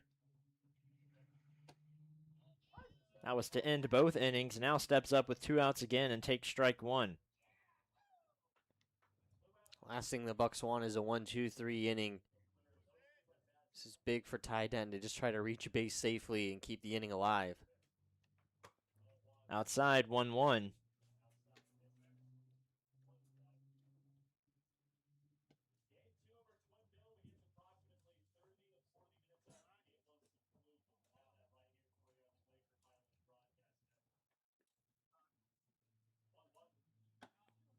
Comes in way inside on Denton. Was almost hit for his second straight day.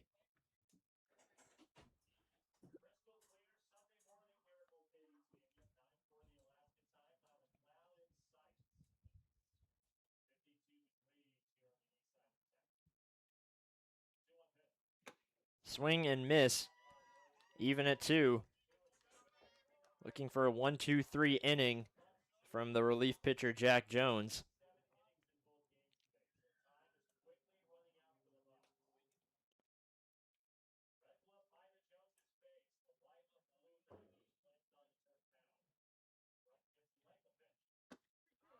Just a little bit low. It's about as close as you can come to right in that gray area of the lower strike zone. Denton winding up on the positive side of it. Now a big pitch coming. A full count with 2 gone for Ty Denton. Outside, he'll head to first base.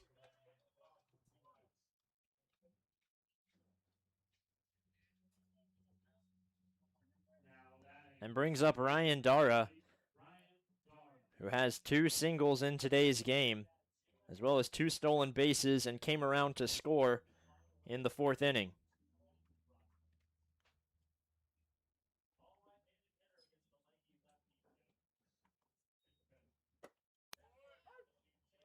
He takes strike 1 from Jones.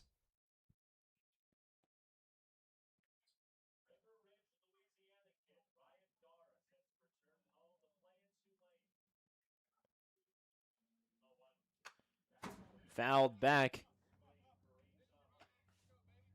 The Bucs once again down to the final strike in the top of the 5th.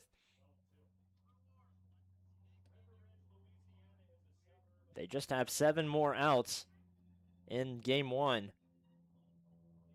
Really, game 2 of the Mayor's Cup. If they are unable to come back, it will be a win for the Pilots, as that one is get and put past the glove of Zach Hefner at second base. The first error of the day. And Ryan Dara has reached base safely all 3 times. Yeah, interesting to see if they'll score that as an error or a hit. It was definitely a close call, but it hit the glove of Hefner. We'll just have to see if it hit the glove enough, but either way, a great way to keep the inning alive. Bucs are trying to string together one of their iconic 2-run rallies, or 2-out rallies, I should say. Brings up Taylor Tracy, has 2 pop outs to the outfield.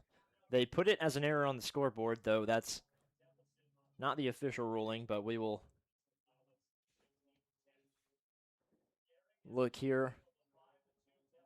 They will rule it an error to Zach Hefner.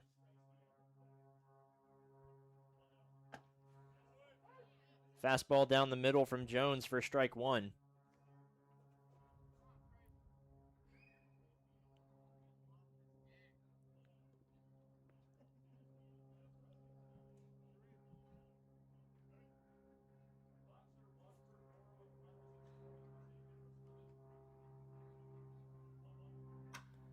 Sent into center field, Kunis drifting over and under it. The Bucs once again having trouble getting guys on base to come around and score. They'll have 2 more innings to do so. We'll see Wyatt Schottel on the mound in the bottom of the 5th when we come back.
Nick Cortinas has reached safely both times today.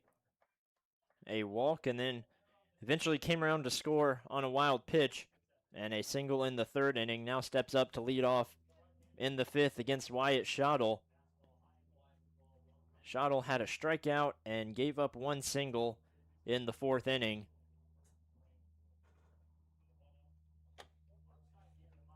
And for the Bucs right now, all they care about is making sure the Pilots put up a 0 in every frame, no matter how you do it.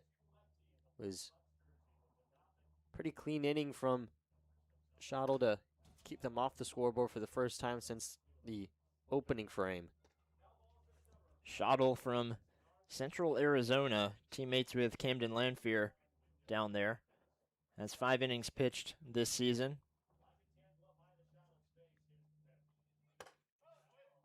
Delivers strike 2 after Cortinas fouled off a pitch.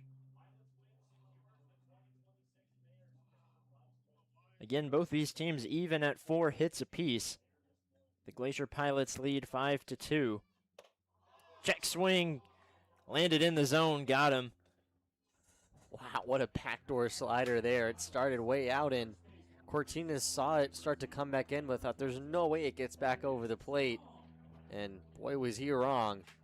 Great pitch from Schottel to get another strikeout looking.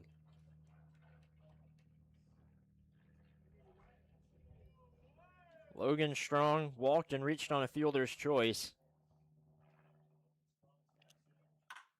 Sends one deep into left field. It'll go just barely foul. Had the distance over the wall, but just a little bit to the left of the foul pole. Yeah, and by a couple feet, that was even closer than Ty Denton's foul ball home run that was a couple innings ago. Strong just came as close as you can come to a home run without actually hitting one.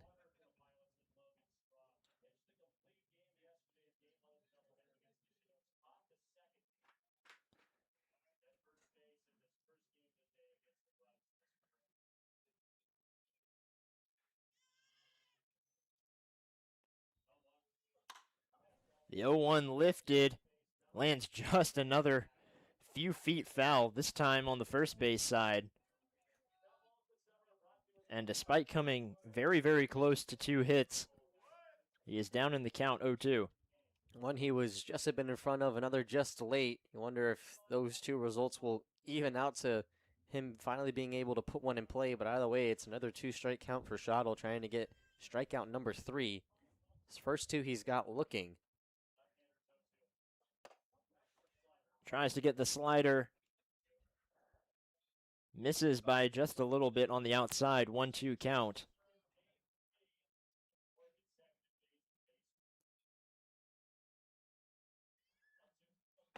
Fastball down the middle. Thought he got it, but just a little bit low and a 2-2 count. Didn't miss by much. Close call, but Strong able to stay in there and avoid being the third one to be sent back to the dugout looking.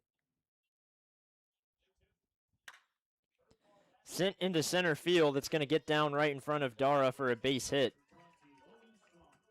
So he was a little bit early, a little bit behind, and then puts one in straight dead center. So I guess I was right. They evened out to right up the middle.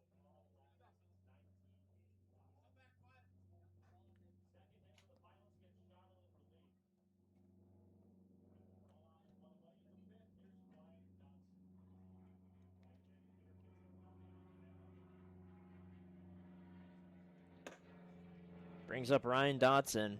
Struck out his last time up. The Pilots have only had 1-1-2-3 inning. That was in the first.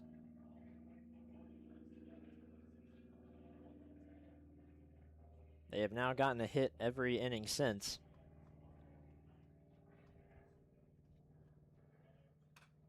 Dotson fouls back.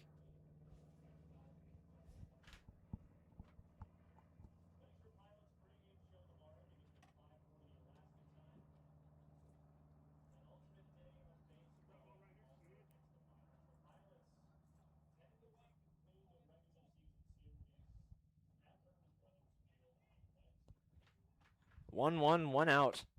Right down the middle. Schottel has had pretty good control of his slider. It's either worked his way back into the zone or not missed by much, and could certainly warrant a swing and miss with how close it's missing.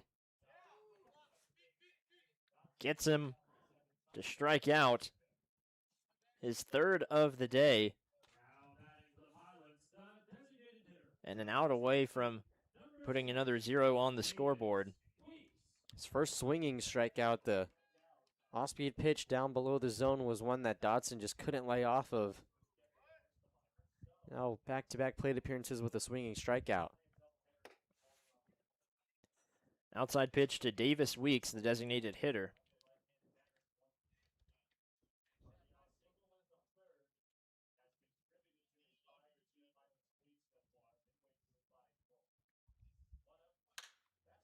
Puts one into right center.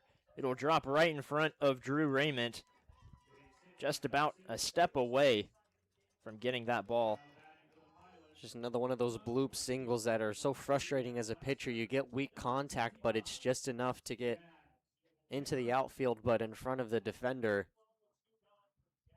Just one that Schottle's going to have to forget about and move on to the next batter.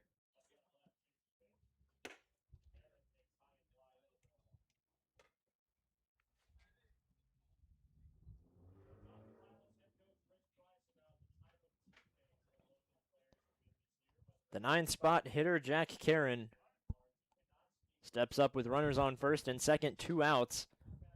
He takes on the first 2 pitches for 2 balls.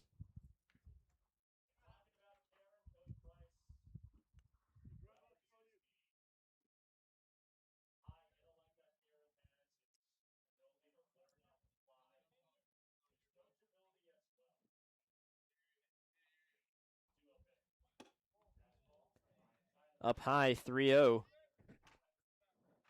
A ball away from loading up the bases.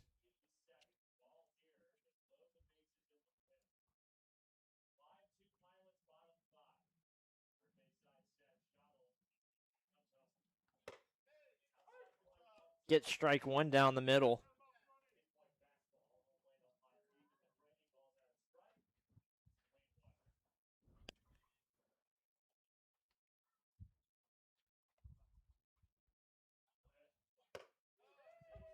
Another one. Fastball finds its way into the zone for strike 2 and a full count. Almost identical pitches on the 2 fastballs. Just finding the zone and working his way back into this at-bat. Payoff pitch. Up high. Bases are full once again for the Glacier Pilots. The shortstop from Sacramento State, number 32, Henry Verhagen.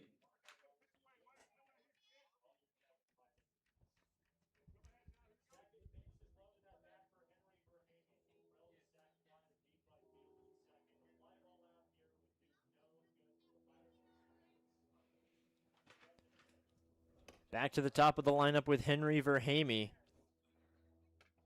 Verhamy yet to reach first base, but does have a sac fly that drove in a run back in the second inning.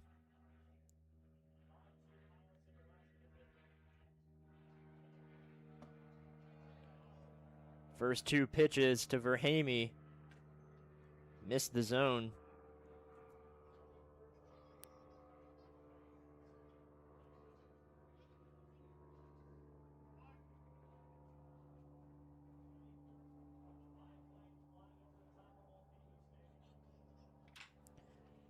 Sent over to Leach at shortstop. He'll throw over to first and get the 3rd out of the inning. The Bucs are slowly running out of time to mount a comeback. Only down 3 runs. We've seen what they can do, and they piece together hits. They'll have to do it against Jack Jones as he heads out onto the mound for the top of the 6th inning.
first baseman, number 20, Hayden Miller.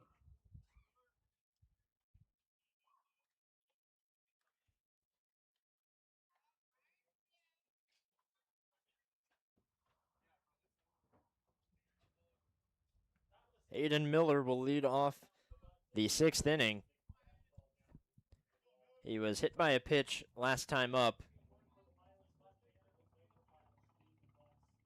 He takes ball 1 from Jack Jones.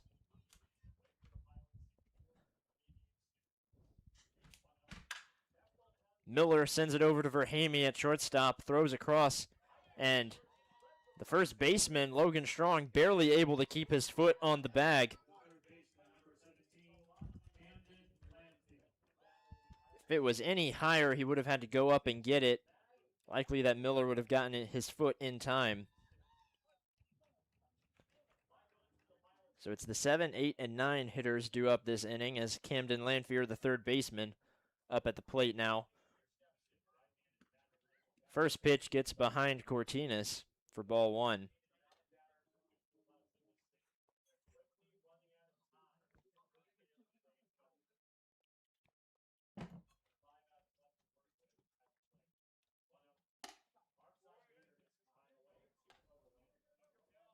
Another ball delivered to Camden Landfield.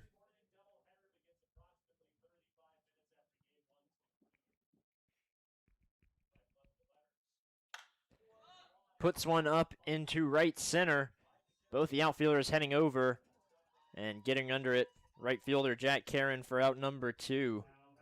The Bucs only have 4 more outs to work with.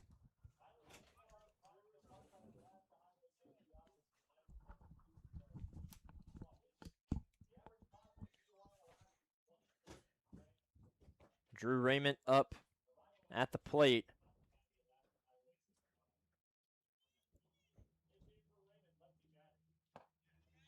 A slider works its way in for strike 1.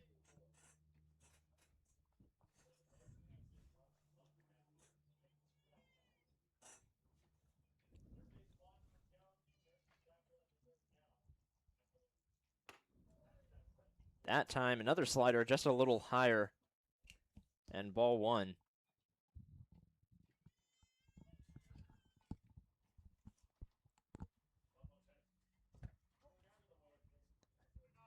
Thought about going, but the ball in the turf.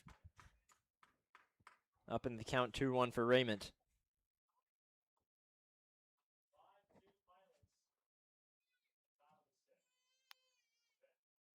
Swing and miss.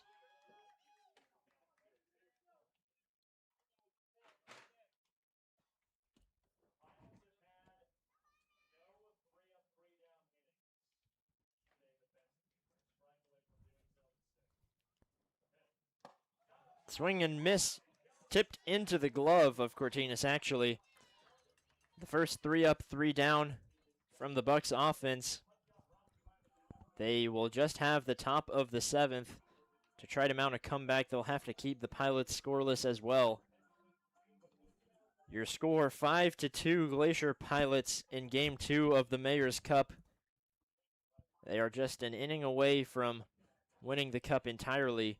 We will have another game after this regardless here on the Bucs YouTube channel.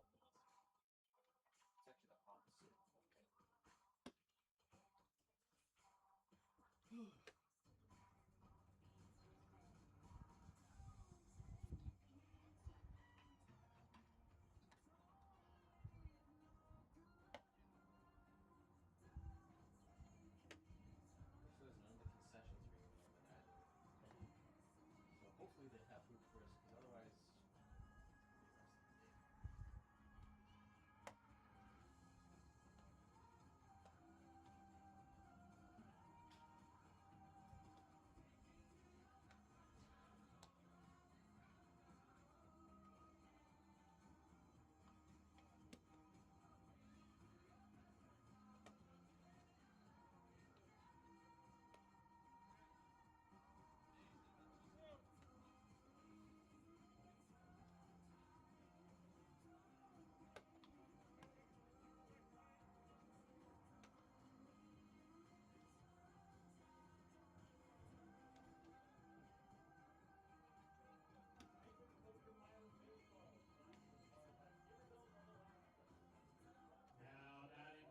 Anchorage Glacier Pilots, the second baseman from the Masters University, number 21, Zach Hefner.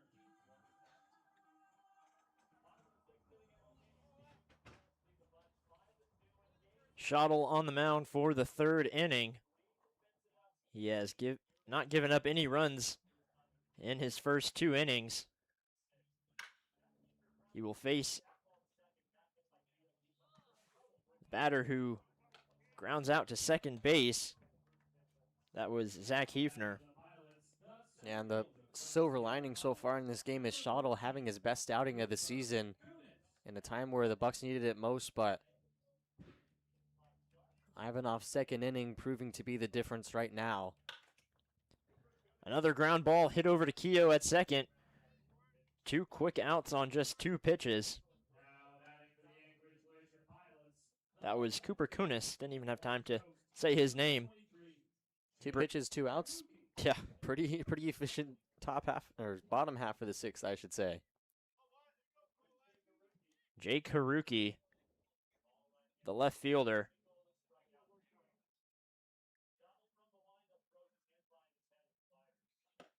Won't have a 3-pitch inning, as that one inside for ball 1.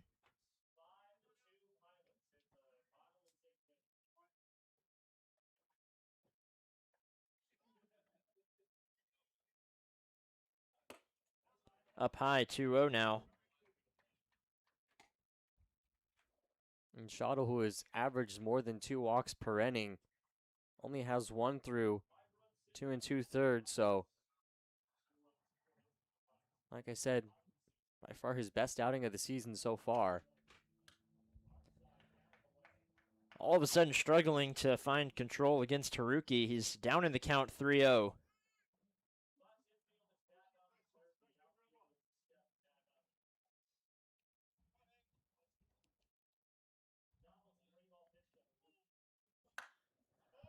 Haruki swings on 3-0. Denton looking for it and can't find it.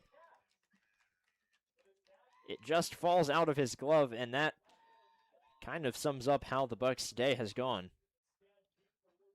Yeah, usually the pop-ups are a little higher and players have plenty of time to get under it, but that one, along with Denton trying to find it in the sun, just wasn't able to fully get his glove underneath it. We'll see if it comes back to bite the Bucs. Lifts another. This one going much deeper. Dara coming in under it. Makes the grab for out number 3.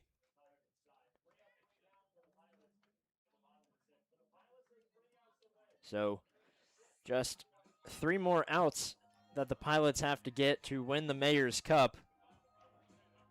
We head to the top of the 7th.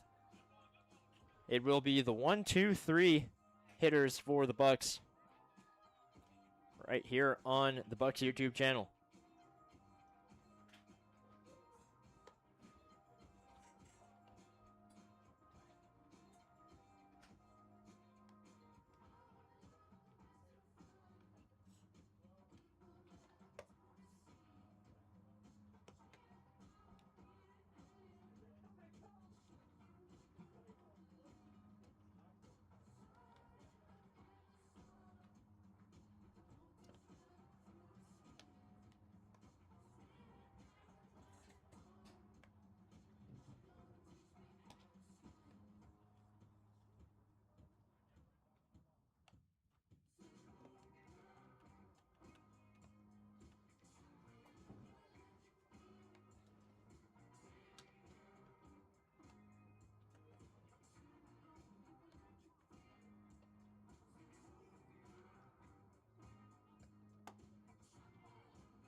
So the last chance for the Bucs to stay alive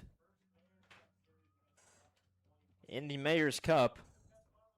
In the top of the 7th inning, Keogh takes strike 1 from Jack Jones. The Bucks have done significantly better when facing the Pilots when it's not a Mayor's Cup game. Don't quite know what that's about.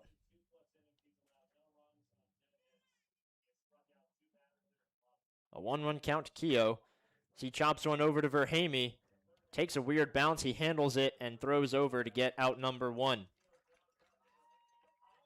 Pilots also realizing that this is probably the most important game left on their schedule, so throwing the best arms they have possible.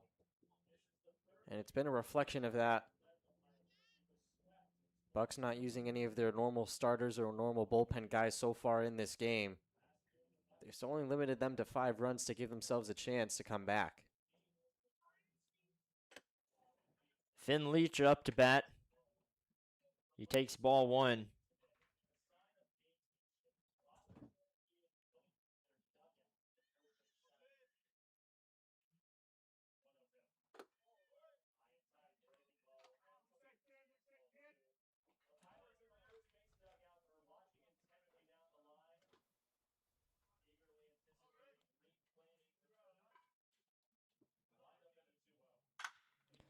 Leach puts one deep into right center. It's back at the wall. He'll round first, heading to second. He's going to round second, heading to third. And a standing triple off the bat of Finn Leach. That's definitely a way to try to ignite something into this team. Usually when they hit a triple, that has led to plenty of good things. Bucks just hoping that this heart of the lineup that is struggled today can find their stride with Smith and Denton combined 0 for 5 with only 1 walk, and that one was 0 for 4 with 2 walks, 1 from each player. Ryan Dara hit a triple yesterday, was driven in by Luke McLeod, the very next batter. Now Hank Smith comes up with 1 out and Finn Leach at third. Puts one into center field. It's going to get down for a base hit and drive in a run. That's all you need to do. Just string together 1 hit at a time. Just let the next man come up and bring you even further along the base pass. It's the first time Hank Smith has put a ball in play, and it's perfectly into center field to score a run. And now all of a sudden, the Bucks can start to feel the momentum swinging their way. They just have to keep it. Ty Denton steps up. He represents the tying run. Low and in for ball 1. We saw him hit a foul ball that was far enough to be a home run. We've already seen him hit one in fair territory this season. He has the power.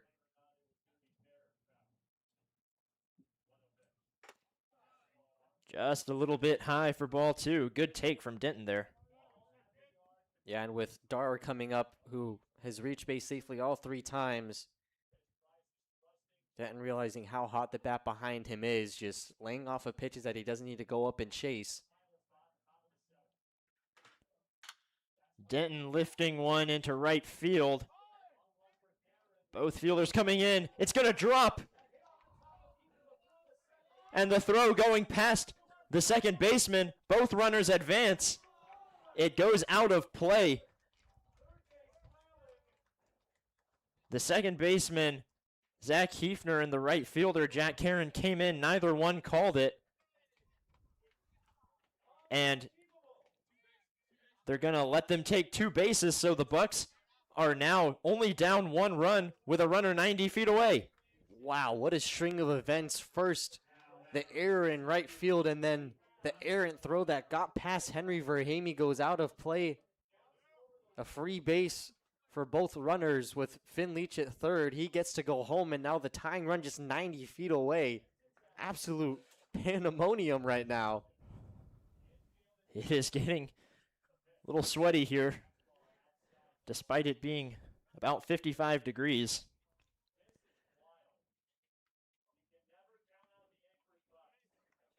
Ty Denton at third base. Ryan Dara, definitely the bat you want up. He fouls off for strike 1. Dara has 2 singles today and reached on an error in the 5th.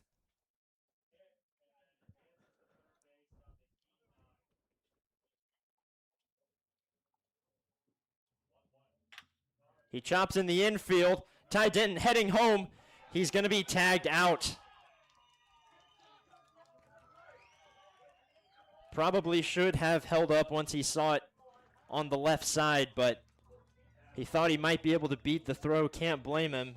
Yeah, it was a really tough play and just a perfect throw from Dodson. We've seen a lot of close plays at the plate with off-target throws giving runners enough time to sneak in a body part over the plate before a tag gets laid on them. That definitely changes things now as Dara's at first. Taylor Tracy steps up, the last hope for the Bucs. He puts one over the head of Verhamy. Dara will advance to second base. Still piecing together hits. A runner in scoring position, Hayden Miller, up to bat. Doesn't get much more closer than this, and Miller, who in the last 2 days has a pair of RBI singles, is trying to make it a trifecta.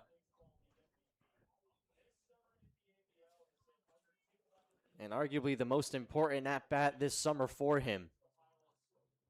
The Bucs will have to win Game 2 as well if they want to win the Mayor's Cup.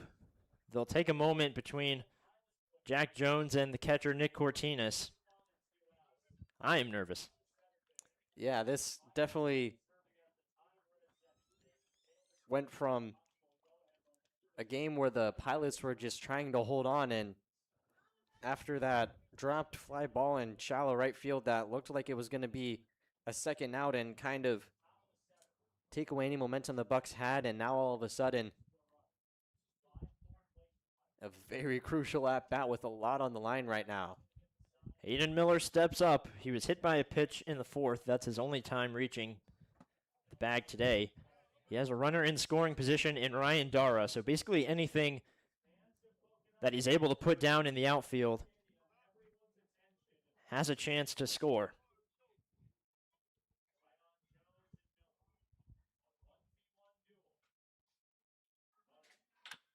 Miller chops it fair and steps on the third base bag for the final out.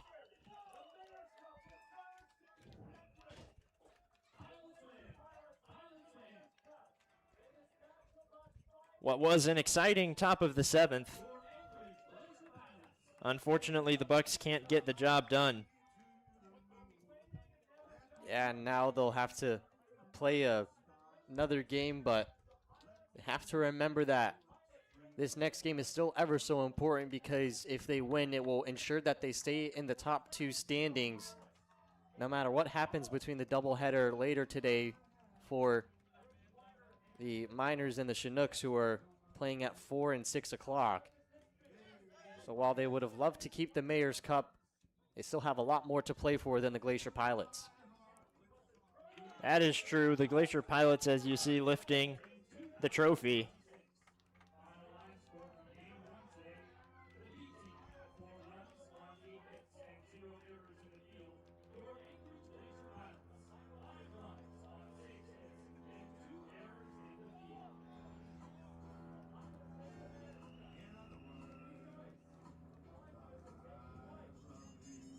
Man, the Bucs were oh so close.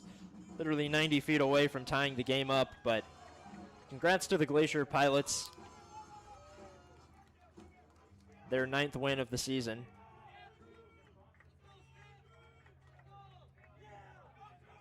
We'll see what they have in terms of pitchers on the mound in Game 2.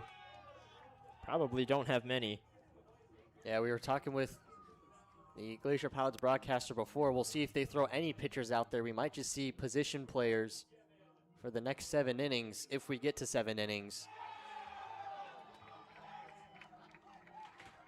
So a disappointing outcome in Game 1 today. Game 2 of the Mayor's Cup. I guess Game 3 is still technically a Mayor's Cup game, but the Pilots have already won the trophy, so you don't have to go anywhere. We'll have Game 2 of the day here on the Bucs YouTube channel, right here. Don't have to click out of this video. The Bucs fall 5-4 in a close one. We will have more for you in about 30 to 45 minutes I'm Ren Grimsley alongside Jake Sloan. Thank you for watching.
We welcome you back to the stream as we are just a couple minutes away from Game 2 after a very emotional Game 1 of the doubleheader for the Mayor's Cup where the Glacier Pilots clinched it. And now the Bucs trying to win Game 2, which will secure their spot in the top 2 regardless of what happens between the doubleheader later today between the Chinooks and the Miners. The other two teams fighting for a place in the top 2 to play in the top of the World Series in just about a week. I'm Jake Sloan alongside Ren Grimsley. We are just a couple minutes away. Both teams have exchanged lineup cards, and we will introduce you to the two starting lineups here in game number 2. Starting with the technically visiting team, the Anchorage Bucs. It's going to be a little bit different of a lineup. There are some changes to the infield. Starting with leading off is going to be Finn Leach at second base today. Batting second, Ryan Dara in center field. Batting third, Hank Smith. He'll be the DH once again. Batting fourth, Ty Denton back at catcher. Batting fifth, Taylor Tracy in left field. Sixth, Hayden Miller at first. Batting seventh, Camden Lanfear at shortstop. Eighth, Andrew Sheffield at third base. And ending things off is going to be Drew Raymond in right. And on the mound for the first time as a Buck this season, it's going to be Eli Lipinski. Yeah, Lipinski appeared for the Bucs last year, had a 3.27 ERA through 11 innings and 6 appearances. Did not make a start, so this is his first start as a Buck, but is a Anchorage native. Pulled a switcheroo with Carl Colavecchio, another Alaska native who departed from the team just last week, but Eli Lipinski, after his sophomore year at Hawaii Pacific University, pitched a 2.79 ERA in 8 appearances through 9 2/3 innings, struck out 7 and walked 5, trying to help keep the Bucs atop the standings, and he will do so with Aaron Puffer and Elijah Marrero, the two assistant coaches for the Bucs, seemingly taking over this game, as it was brought to our attention that Kirk Schreider was ejected from the first game after a very close play at first where Miles Keel was called out, even though we have photographic evidence that he was safe. Yeah, and we both missed the ejection. So did the other broadcaster, but the PA guy here said that before Kirk Schreider even walked out there, the umpire tossed him, so must have said something that got the umpire's attention and then made the long walk out there. I was waiting for him to be tossed because usually they wait till they actually get out there, but instead I didn't see it because I was still in shock that Keel was called out, but luckily somebody did, and we are now aware that Schreider will not be the manager for this game and wasn't making the decisions in the back half of the first game, so we will see how much of a difference that makes, but in the meantime, we'll go over the starting lineup for the Glacier Pilots. Yeah, leading things off, it's very similar. I think it actually might be the exact same now that I'm looking at it. Henry Verhamy is going to lead off at shortstop. Zach Hefner batting second. He'll be at second base. Cooper Kunis is third in center field. Batting fourth, Jake Haruki in left field. Fifth, Nick Cortinas, the catcher. Batting sixth, Logan Strong at first base. Seventh is going to be Ryan Dodson at third base. Eighth, Davis Weeks, the designated hitter. And to round things off, Jack Karen, the right fielder, batting ninth. And on the mound, we had Peyton Dixon last game, another Peyton for game 2, but this time Peyton Allen. Yeah, we weren't sure how many more pitchers the Pilots had left to throw, but they have at least one more. We will see what happens after that, but Peyton Allen making his debut for the Glacier Pilots.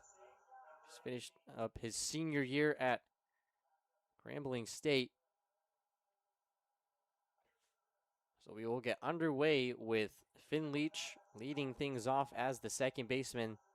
The only change was Andrew Sheffield in instead of Miles Keogh.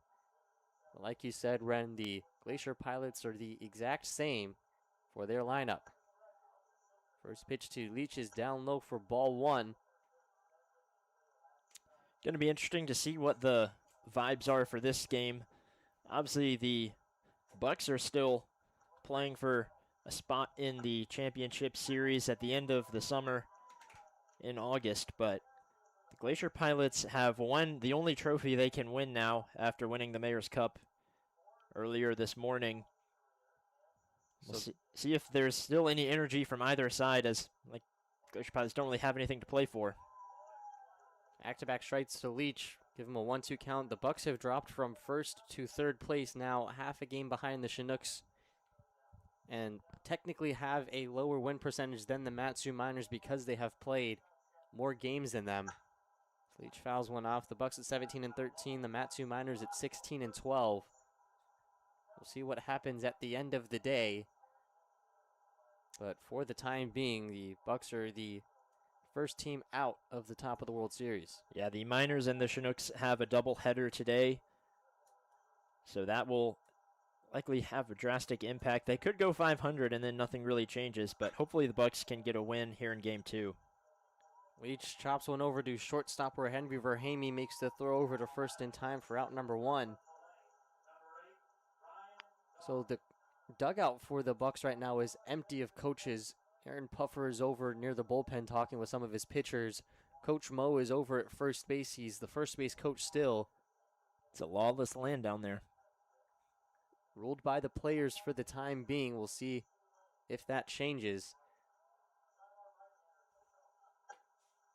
Now it'll be Ryan Dara, steps up to the plate and takes strike 1 on the outer corner.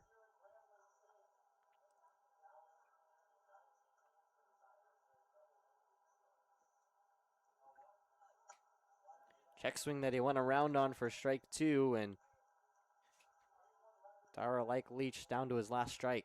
Dara had himself a day earlier, had 2 singles reached on an error, and then hit a slow chopper over to third that ended up throwing out Ty Denton at the plate. He was able to reach first base, so reached safely all 4 times. Hits one high and deep into right field. Going back on it is Jack Karen, who is able to make the catch despite the blinding sun being right in his eyes for out number 2. Yeah, that sun has not given up. It hangs in the sky for so long, and it never really gets above your head here in Alaska. It just kind of hangs up at about 45 degrees into the sky and just shifts around until it eventually goes down at about 11:30 p.m. But right now it is blinding the right side of the defense. And after about 2 weeks of cloudy days, it is projected to be nothing but sunny skies the rest of the week as Hank Smith takes ball 1 outside. He's a designated hitter once again. Hayden Miller will remain at first base on defense for the time being. Smith takes strike 1 on the breaking ball inside.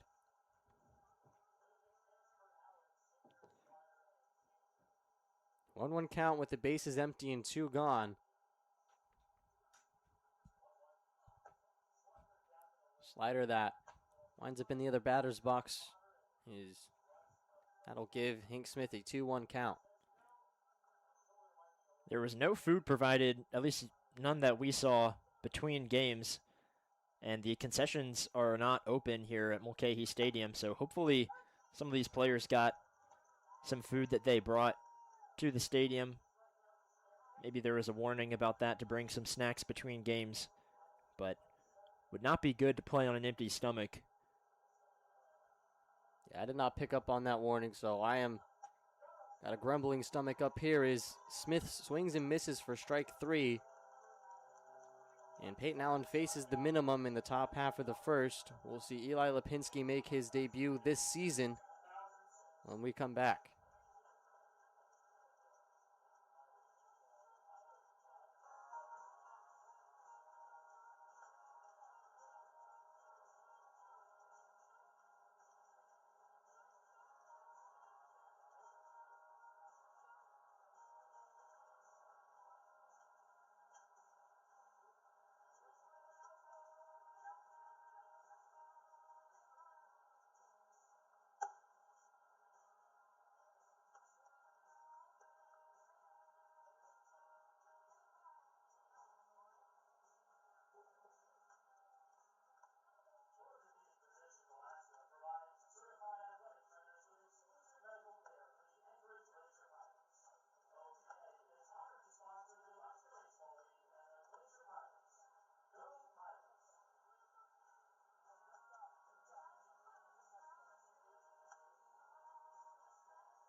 Henry Verhamy will lead things off for the second time today. Glacier Pilots batting order is a carbon cut copy of Game 1, no changes, and that will happen especially to the Glacier Pilots, who seem to be losing more and more players as the season is wore on. Amy takes ball one from Eli Lipinski, who we are getting our first look at for this summer. Yeah, the Pilots have lost primarily a lot of pitchers, though we have looked back at the roster from opening day, or not opening day, but the first time these two teams played, and there were a few names that we realized were gone. Von Coleman led off that day. Don't remember him really at all. And then Antonio Gianni, who was a big part of this Pilots lineup, have not seen him in a few weeks. Pitch comes inside, and 3 straight balls to the leadoff man.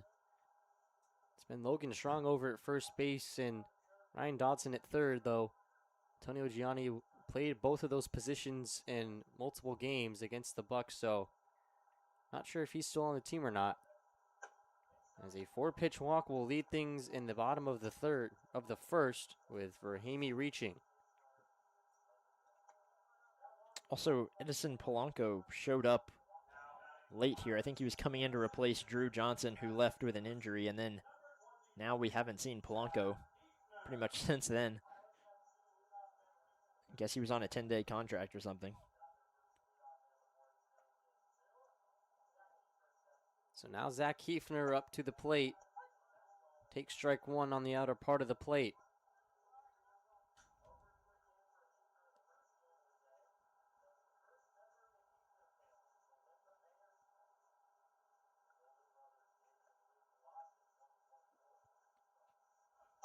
The 0-1 swung on and missed for strike two. Lipinski looking for his first out after he walked Verhamy on 4 pitches.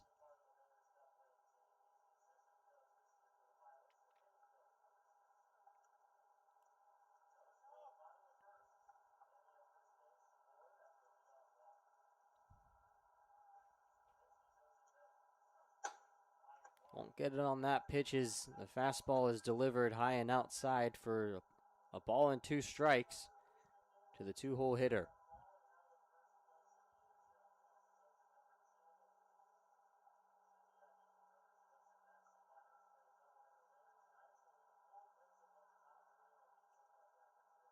Here comes the 1-2. Another pitch high and outside, almost in exactly the same spot to even the count up at 2 balls and 2 strikes.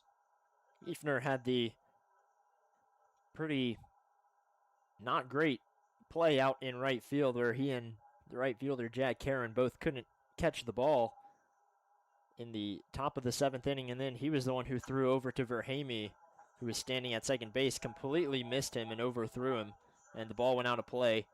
Gave the Bucs a run to come within 1, but unfortunately just could not get the job done earlier today. Yeah, it certainly made things interesting.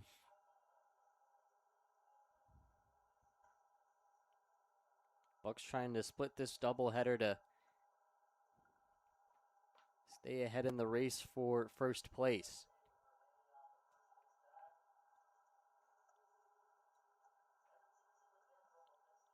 Count remains 2-2 to Hefner, as it's called strike 3 on the upper half of the zone, and Hefner goes down looking for the first out. It also looked to me like Denton reached up a little bit, looked a little high, but with the new plate umpire, these pitchers and batters will have to adjust to the new strike zone, even if it's just within, a few inches. Sometimes you get a good call from one umpire that you don't get with the next.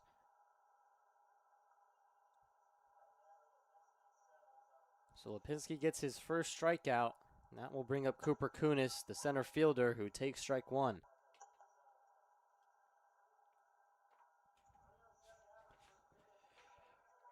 Kunis in game 1 had a single in the 4th inning, as well as a walk in the 2nd. Considering how dangerous his bat has been, he's cooled down a little bit against the Bucs. Lays down a bunt. Sheffield fields it. His throw over to first is in time. So Kunis lays down the sac bunt to advance Verhamy to second base, now with 2 gone.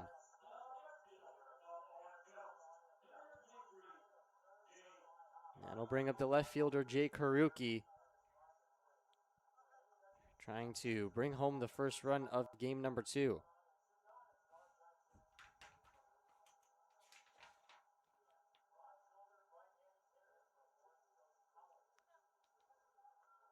Haruki was able to get the first hit for the Glacier Pilots in game 1 today. That came in the second inning. Now he steps up in the bottom of the first, once again with a chance to be the first hit.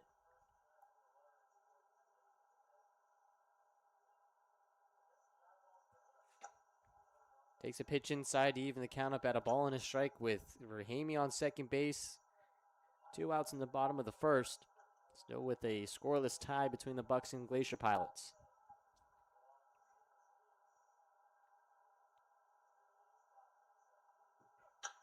That one's hit well out to left field. Going back is Tracy. He won't get it. It goes all the way to the wall. Rahimi will come around to score, and Haruki is into second base with an RBI double to strike first.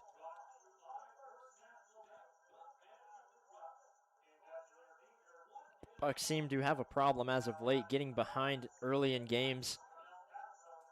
Obviously, they got way down to the Pilots earlier today. They'll face an early deficit once again as Nick Cortina steps up to the plate with still a runner in scoring position after Haruki's RBI double gave the Pilots the first lead of the game. Pinsky unable to find the zone there. That'll be ball 1.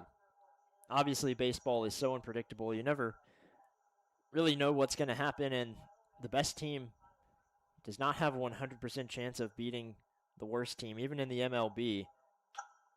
But this is really a game that the Bucs should win. The Pilots don't have much to play for, and the Bucs do. That one is lifted into center field and caught by Dara, so Lipinski's able to limit it to just the 1 run given up, and the Bucs will play from behind heading into the second inning when we come back.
It'll be Ty Denton to lead things off in the top of the second after the Bucs went down in order to begin game number 2 of this doubleheader.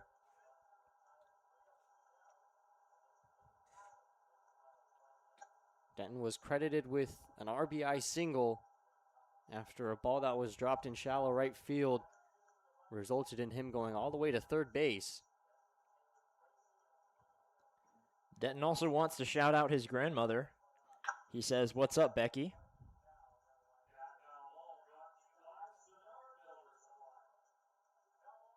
You know, a lot of our viewers are family members of the Bucs players, so we appreciate all you guys coming to support the Bucs and support their players. Stanton fouls that one off. Now a ball and a strike to the leadoff man.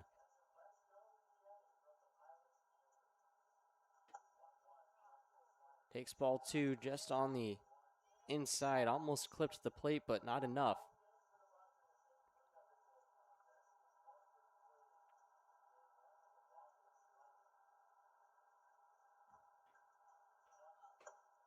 Another fastball inside for ball 3. Denton just a ball away from drawing a leadoff walk. Led the league with batting average for a couple of weeks, but lost the title last night to Austin Young of the Chinooks. Trying to regain it as the count runs full off of that strike that was just barely getting into the lower part of the zone. Denton also up there in team total in walks, has 16 of them this season. Had one in the game earlier today. And he draws one right there. So the first base runner of the game for the Bucs will come off of a leadoff walk from Ty Denton. That'll put a runner on for Taylor Tracy. Taylor Tracy came up in the 7th earlier. Did what he needed to do, moved Dara over to second and into scoring position, but just unable to get the job done earlier today. This game would have such bigger implications had they just scored one more run. And they did actually score one more run, but it was taken away after Miles Keogh was called out at first base.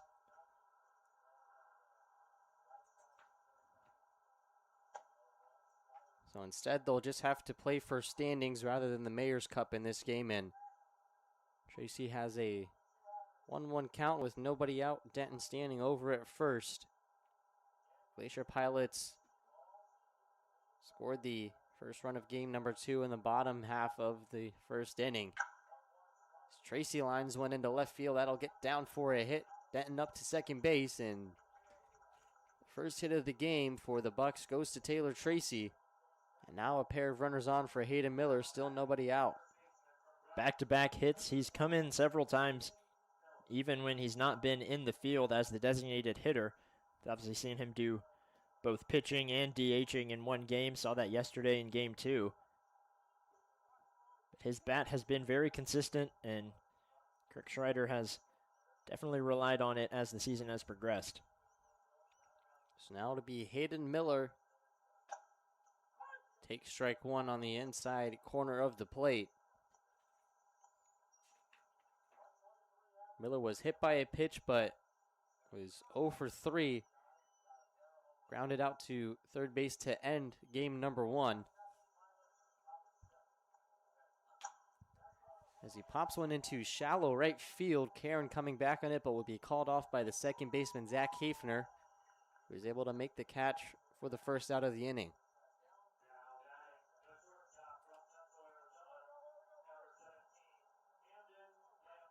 That'll bring up Camden Landfear, who shifts over from third base to shortstop.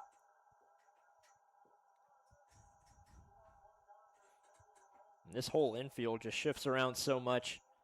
Every single guy out there right now has been able to play multiple positions in the infield. Pretty much the only infielder who does not move around is Hank Smith at first base, but even then he still is in today as the designated hitter. So a lot of multi-tool guys who can play a lot of positions, and that has led the Bucs to a pretty good record this season. And for now down on the count 0-2. The Bucs have a very versatile infield that allows them to kind of just take it one game at a time, not have to rely on the same guys each and every game, can kind of mix up and see what combinations work best. As Landfear stands in and takes strike 3. 3-pitch strikeout for out number 2. He leads the team in strikeouts. Didn't have one in game 1. He has a very good bat. He pretty much led the offense for several weeks earlier in the season. He was the leadoff hitter for a majority of that time. Has since cooled off over the past 2 weeks, but if he is able to get hot here in the last couple of games, then that will be dangerous for every other team. Andrew Sheffield takes 2 balls in. I'm sure Lanfear is starting to get a little burnt out. He played 49 games for Central Arizona, playing in now his 29th game for the Bucs. A lot of baseball played for him in the last 5 or so months. This is another guy, Andrew Sheffield, who has shown some hot streaks. He's cooled off also a little bit, but if he plays up to his max potential, another very dangerous guy in the lineup. Has definitely put his bat on display, has a pair of home runs. One of several Bucs to have multiple home runs this season as he takes a 5-pitch walk, and that will load the bases with 2 outs. And that will bring up Drew Raymond, who will try to deliver with the bases juiced.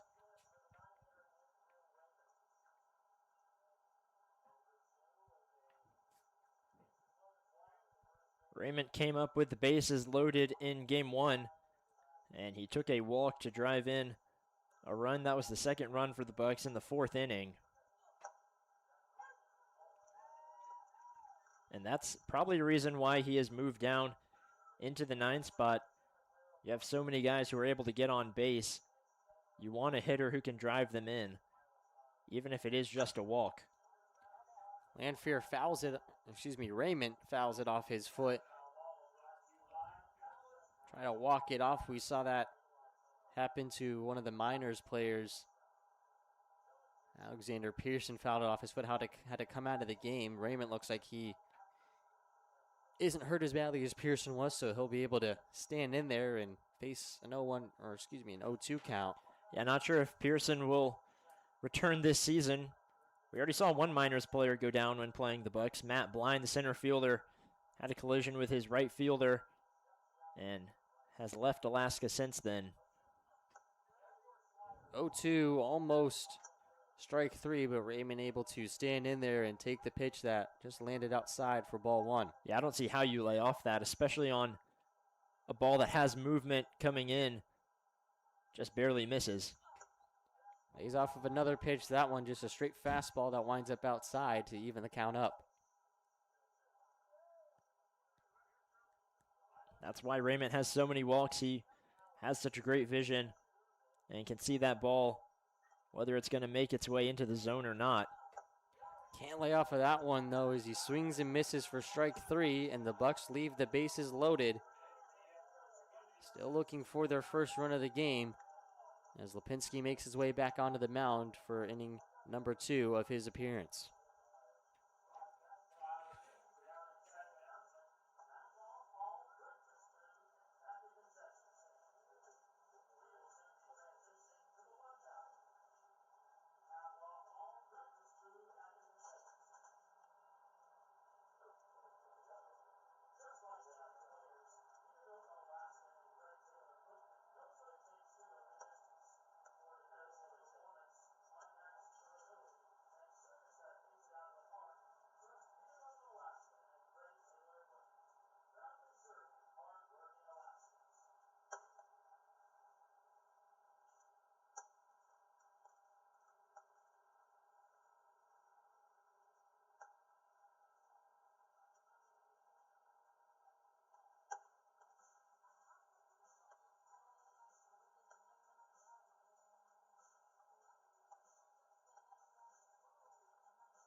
Logan Strong will lead things off in the bottom of the second.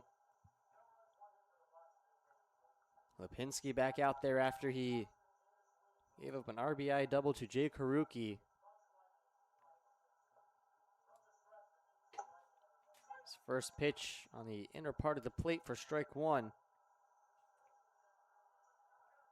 Strong, who likes to crowd the plate, has had several pitches that would look inside to any other batter, but to him, they just barely clip the strike zone. That one, though, winds up down and away for ball one.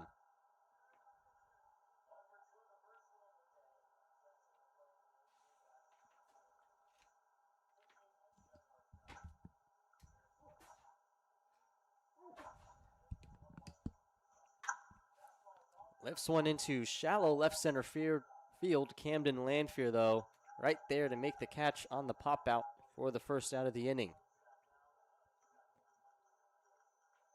A pretty easy one. If that was more on a line, it definitely would have gotten over Lanfear's head and dropped down, but Logan Strong just got a little too under it, and it was pretty easy for Lanfear to drift back, though. Have to check out that lip where it changes from turf to grass. Make sure you don't trip on that. It's really the one obstacle in Lanfear's way there. Yeah, as Ryan Dodson takes a big swing and miss. We saw a lot of those pop-outs just turn into bloop singles right over the heads of the infielders several times in game number one. More annoying hits than anything for pitchers who get weak contact, but the luck is on the side of the batter. So 1-1 count to Dodson with the bases empty and one gone. Another fastball that winds up down and inside for ball two.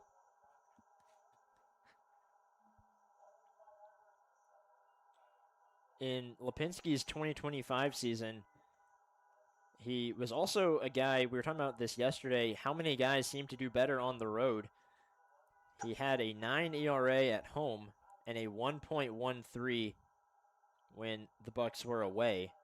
So significantly better. You also look at the Bucs record. They're 10-3 on the road and are now, after losing today, I believe they're 7-10 at Mulcahy Stadium. You would be correct, as that will be a 5-pitch walk to Ryan Dodson, the first base runner of this inning. So if this Bucs team does make it to the top of the World Championship Series, have to hope that it's on the road somewhere. They are technically 10-4 as the away team, as that last game was their 14th quote-unquote road game of the season, though. Still played in the same stadium, but they seem to do better when they're away from Mulcahy Stadium. So if they are, like you said, a top of the World Series team, they might want to be the 2 seed instead of the top seed. Davis Weeks now up to the plate. Faces a 1-1 count with Ryan Dodson over at first base after he drew a 5-pitch walk.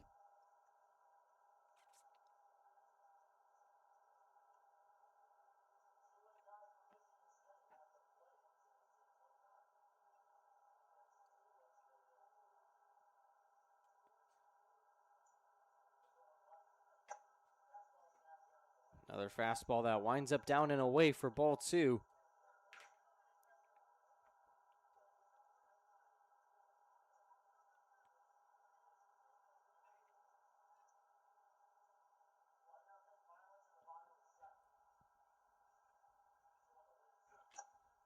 Big swing and miss, tipped into the glove of Denton to even the count up at 2-2 strikes.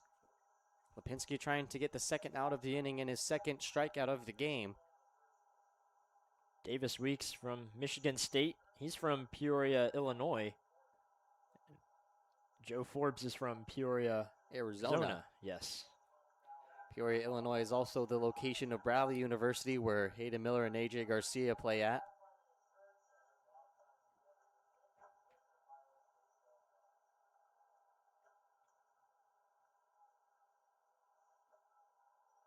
So the count remains 2-2 to Weeks after he fouls off that last pitch. Lipinski trying to get another swing and miss from him. Won't get it there as another pitch is fouled back and out of play.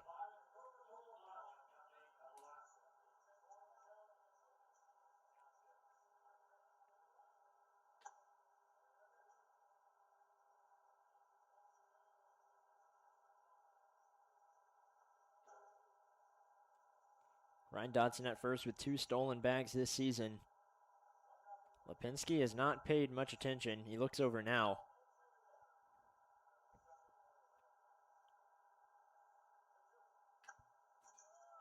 Weeks just barely gets a piece of that foul ball, the third in a row. Just barely staying alive in this at-bat.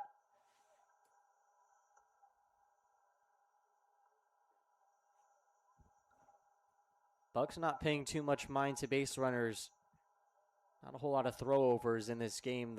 As a team, the Pilots only have 25 stolen bases, which is the lowest in the league by a wide margin. Swung on and missed for strike 3. And Lipinski gets punch out number 2 and out number 2 on the swinging strikeout. Had to go up to swing at that one. Luckily, Denton got his glove up high enough. A lot of the times on those high balls where they get the foul tip, they get under it and lift it over the glove of the catcher. But a nice strike 3 from Lipinski and great effort from Denton to get his glove on that one.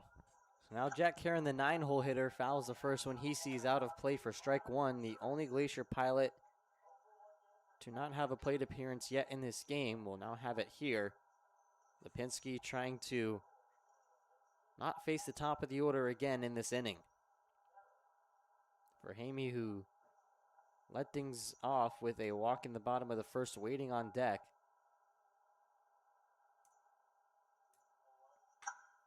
Karen hits it right to Camden Landfear, the shortstop. He makes the throw over to first in time. So just the one-out walk is the only base runner that the Pilots will get. Lipinski strands him as the game remains 1-0 Pilots heading into the third inning.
Finn Leach back up for his second plate appearance after he had grounded out to short to start this game number 2. The Bucs left the bases loaded in the last inning. Still looking for their first run of this game.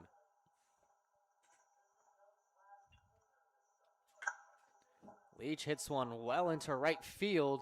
It's going to get down for a base hit. Leach is going to go for second. The throw is not in time. Leach slides in with a leadoff double to start things in the top of the third. Wasn't sure if he was going to get there. He kind of hesitated for just a moment when he rounded first base. Thought that might be a mistake trying to go for it after that, but he legs it out just in time, able to get down, slide in, and a leadoff double. So that'll put a runner in scoring position for Ryan Dara, who flew out to right field his first time up. Hits the first pitch he sees over to third. The throw will be in time.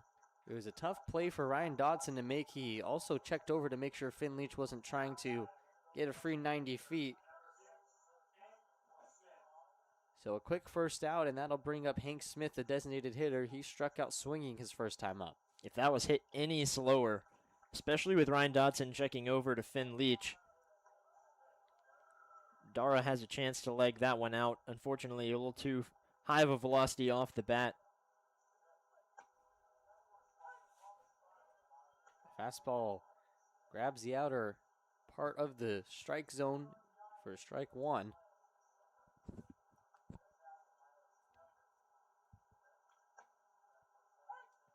Another pitch drops in there. Hank Smith now quickly down in the count, 0-2. He had 2 strikeouts in game 1, struck out his first time up today. Obviously, he's been such a good bat all season, but as the DH today. Hits one well into left field. Haruki going back on it. Won't get there. It goes all the way to the wall. Coming around third and scoring will be Finn Leach. And Hank Smith ties this game up with an RBI double. The Bucs trying to put together a rally here in the third. And I'm perfectly okay with Hank Smith making me eat my words there a little bit. I obviously don't like it when the opposing team makes me do that, but when it's a Buck player, I'm more than happy to let them prove me wrong. I'd honestly prefer that. Yeah. They could prove me wrong any day of the week as long as it is in favor of the Bucs. That one, a great example is we'll have a mound visit. It'll be Jack Jones, the last pitcher who threw in game 1 to come out and visit Peyton Allen. We don't usually see that. Yeah, I guess since they, I don't know. Maybe they're just having fun at this point. The hard part of their day is already been dealt with. They don't really have a whole lot left to play for this season. But still trying to end the season series all tied up with the Bucs, who have won 4 games and lost 3 to the Pilots. Ty Denton takes ball 1 just a bit outside. Unfortunate that none of those wins could come when it was needed for the Mayor's Cup, but it is somewhat reassuring, I guess, to know that they lead the overall season series. And I'm kind of surprised that they set aside just 3 games in the season for the Mayor's Cup instead of just handing it out at the end of the season for the series between the two teams. But yeah, you would think that that would be what they do. I guess they just want to have some games where they're playing for another trophy, kind of like the NBA midseason tournament, I guess, where it doesn't mean, I mean, between these two teams and the GMs and the fan base and the people of Anchorage, it means a lot, but ultimately does not result in anything towards the end of the season. Sharply hit to the shortstop, Henry Verhamy, who makes a tough play. Over at first in time for out number 2. Ryan Dar will stay put at second base.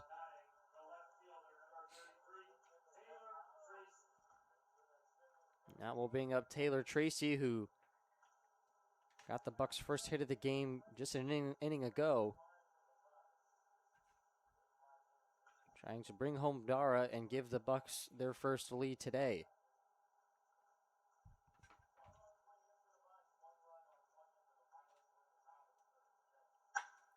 Hits the first pitch right back up the middle. Dara will be waved home. Cooper Kunis in center field has no chance. And Tracy delivers once again with an RBI single. Excuse me, that'll be Hank Smith coming home. And either way, the run crosses the plate. The Bucs lead 2-1. Tracy with now 3 straight hits in his last 3 at-bats. All of them singles, but that is really all you need to improve your average and your on-base percentage, and he's now driven in a run here to take the lead. Now it'll be Hayden Miller who gets thrown behind him. That'll go all the way to the backstop. Tracy will stop at second, was about to round and head for third, but catcher Nick Cortinas was able to flag the ball down in time. So now Miller will share a laugh with Cortinas after that pitch. He's already been hit today and just kind of stood in there and watched that one sail behind him.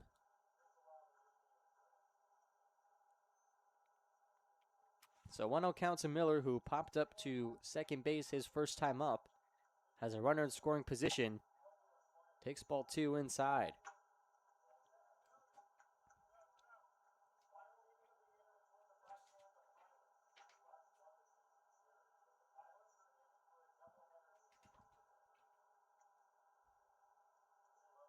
Two to Miller is laced into left field. Tracy now going to be waved home.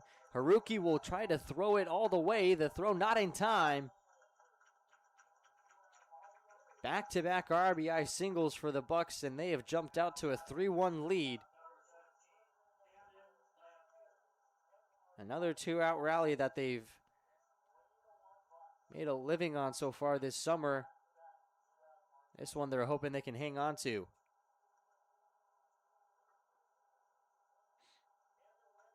Yeah, it's a shame it couldn't come earlier today, but still happy to right now be in the lead. We'll see what Lipinski can do now with the lead. Likely that he'll come back onto the mound. No one warming up in the Bucs bullpen. So we'll likely see him for his third inning of work. So after Camden Lanfear takes strike one, Peyton Allen checks on Hayden Miller over at first. Lanfear struck out on 3 pitches. Chops that one over towards third. It's fielded by the pitcher. The throw over got him. Oh my goodness. What a play from Peyton Allen, his best Derek Jeter impression. That was maybe the best defensive play we've seen all season. I mean, you say Derek Jeter, I was thinking more Andrelton Simmons, but wow, what a play from Peyton Allen. And all you can do is really tip your cap to him on that play. But the Bucs still get 3 runs as they lead 3-1 heading into the bottom of the third.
Henry Verhamy back up for his second plate appearance. He walked and came around to score the first run of the game and the only run for the Pilots so far.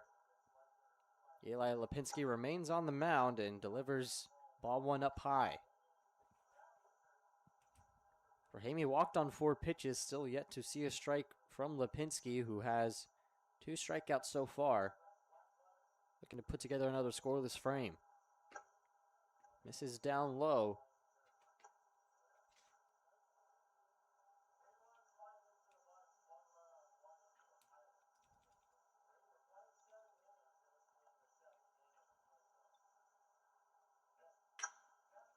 Ramey finally gets one in the strike zone. Hits it over to second base where Finn Leach makes the easy routine play for out number 1.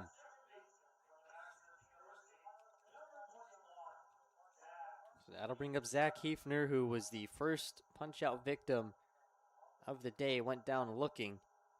Now up for his second time.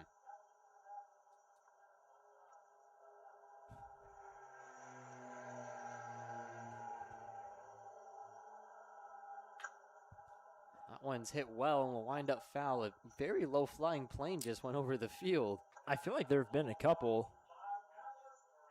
There is like a little smaller airport. It's not the Anchorage International Airport, but a smaller one a few minutes down the road just outside downtown Anchorage. So perhaps it's either coming or going from there, but it was very, very close. Yeah, a big old shadow came across the diamond on that pitch. So Hefner was still able to get a piece of it. He's off for that one that winds up outside. Now a ball and a strike to him.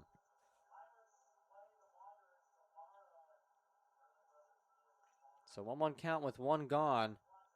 Bucs leading 3-1 after putting up a trio of runs in the top half of the frame. Pinsky delivers ball 2 outside.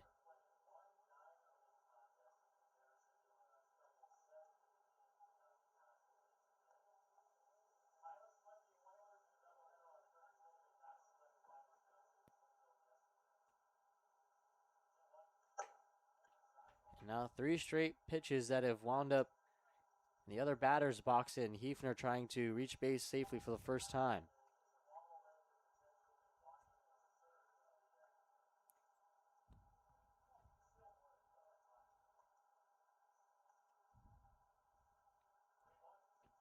(3-1) is laced into right field. That'll get down. Could be extra bases. Hefner will instead hold up at first. A great throw by Raymond to limit it to just a single. Looked like a pretty similar hit. Maybe not hit quite as hard as Finn Leach's, but just goes to show how good of a fielder Raymond is, able to reel that one in and make a throw to keep the runner at first base, whereas Leach made it all the way to second. So now a runner on with one gone for Cooper Kunis, who laid down a sac bunt. He won't this time as he grounds it over to first. The throw to second is out of the glove of Lanfear. It just popped out as he took his eyes off of the ball at the very last second. And the error from Camden Lanfear allows both runners to reach base safely. I would say that's exactly what happened. He was looking over to see where Lipinski was in terms of making it to the bag and just took his eye off at the last moment. So now 2 runners on for Jay Karuki, who had the RBI double in the first inning that scored the only run for the Pilots so far. Take strike 1 right down the middle.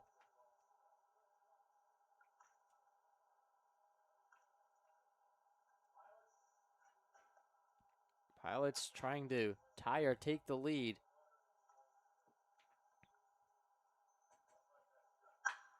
Haruki hits one deep into left field. Going back on it is Tracy, and it's over the wall for a 3-run home run. Just the 3rd of the year for the Pilots as a team. And now they lead 4-3.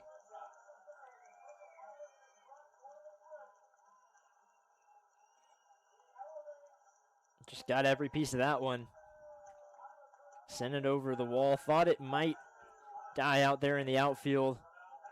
Absolutely no wind. I mean, the flags could not be more stationary. But takes it over, and the Pilots now have a lead once again. So the Bucs will play from behind heading into the 4th inning. By how much, we have yet to know. As Nick Cortines pops one into shallow center field, Finn Leach going back on it will make the catch for out number 2. It's just the 2nd home run that the Bucs have given up all year. Their pitching has been astounding in that aspect of not giving up any long balls. But they give up one there. So now Logan Strong steps up to the plate with the bases empty and 2 outs. Swings and misses at that one for strike 1.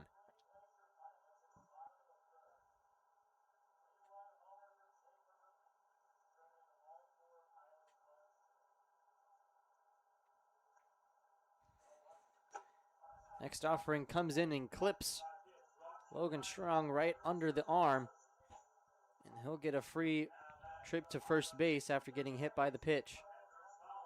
And sometimes things just kind of fall apart once a big play is given up. And that seems to be somewhat what's happening here after the 3-run home run. But it really started with the error. The Bucs would have been able to get out of this inning by now if the ball was not dropped over at second base. So instead, they now trail by a run as Ryan Dotson swings and misses at that pitch for strike 1.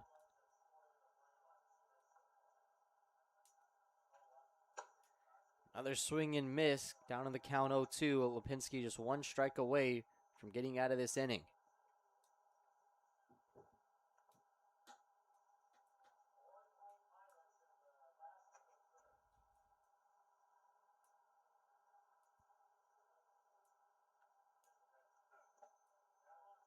That pitch misses down low. Denton able to block it and keep Logan Strong from advancing.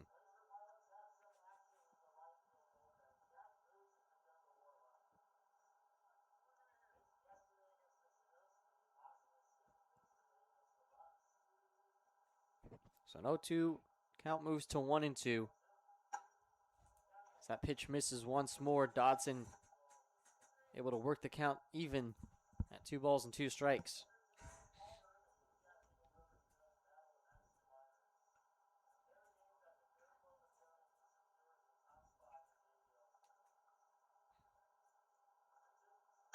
Two is lifted high into right field. Raymond backpedaling on it will make the catch for the 3rd out.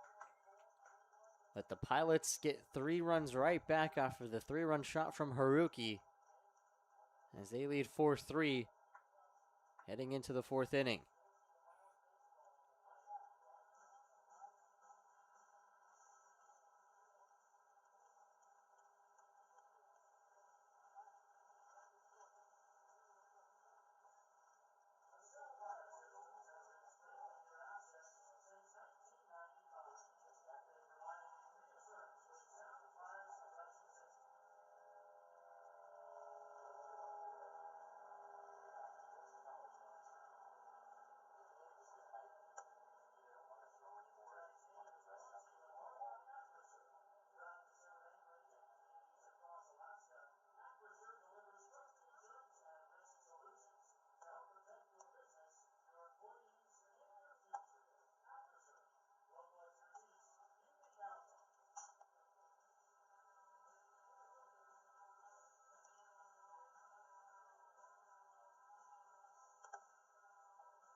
Through 3 innings, the Bucs trail 4-3.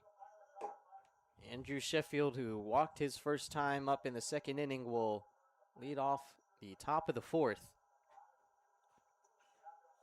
So after the Bucs scored 3 in the top half of the 3rd, the Pilots responded with 3 of their own as the first pitch to Sheffield nails him square in the back. Charge the mound, Andrew. Come on.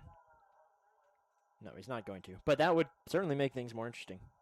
It definitely would. We already saw 1 ejection from Kurt Schreider in game number 1.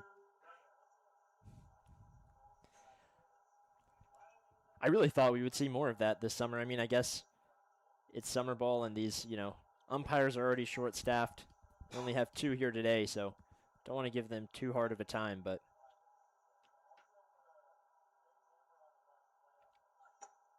Drew Raymond takes a fastball upstairs for ball 1, and I guess the guys are more wanting to have a chill summer and not have to deal with any repercussions when they get back to school with their college coaches asking what they did to get ejected in a summer ball game.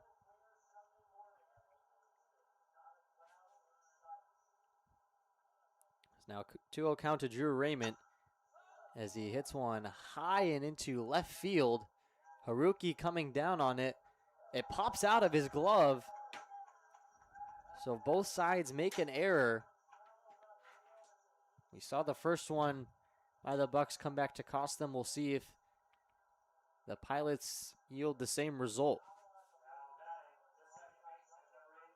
would certainly appreciate it. The Glacier Pilots have found ways to score even without getting many hits. They only have 2 hits on the game, 4 runs. It's a very similar stat in game 1. The Bucs now first and second without a hit this inning. And that'll bring up Finn Leach, who led off the 3rd inning with a double, later came around to score. Shows bunt, lays it down perfectly. It gets past or under the glove of Peyton Allen, who just knocked it down. But the bases are loaded with nobody out after the bunt single from Finn Leach.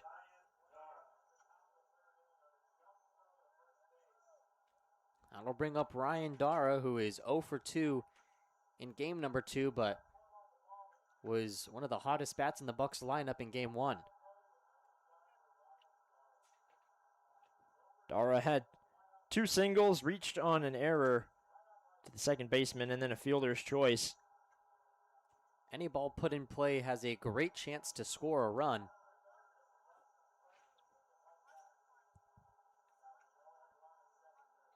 Especially one hit into the outfield. Not able to do it on that one as he fouls it out of play for strike 1. Now a ball and a strike to him.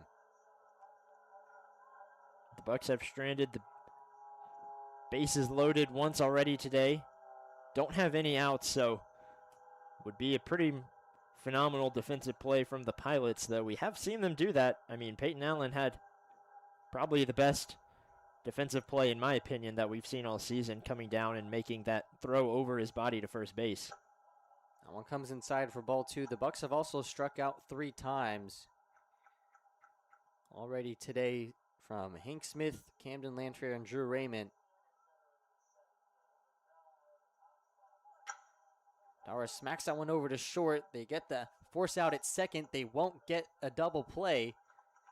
So an RBI fielder's choice for Ryan Dara ties this game back up 4-4. And now there's runners at the corners with 1 out as Sheffield comes around to score from third base. So now Hank Smith, who hit the RBI double to tie the game up an inning ago, steps up to the plate with a chance to give the Bucs a lead once again.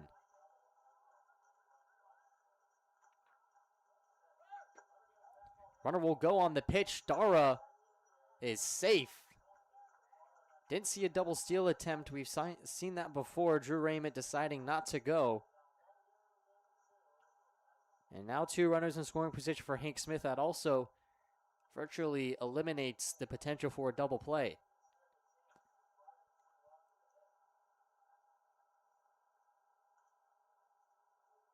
Surprised Raymond didn't go, but I don't blame him. With this game tied up, only 1 out.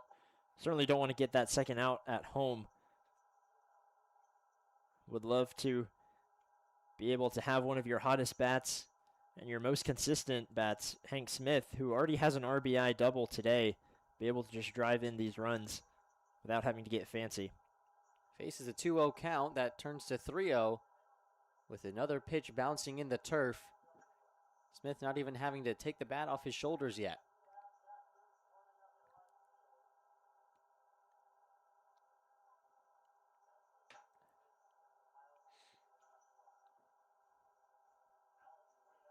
The 3-0 inside for ball 4. A 4-pitch walk to Hank Smith loads the bases once again.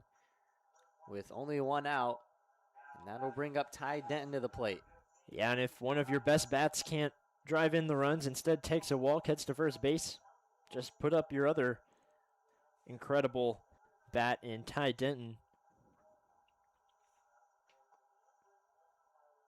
Denton had an RBI single in that 7th inning. It was the pop-up that was dropped in right field.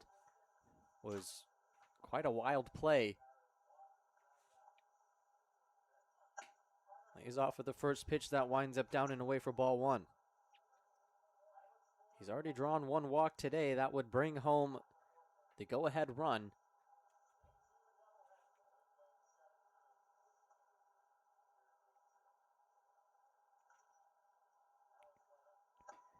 Big swing and miss to even the count up at a ball and a strike.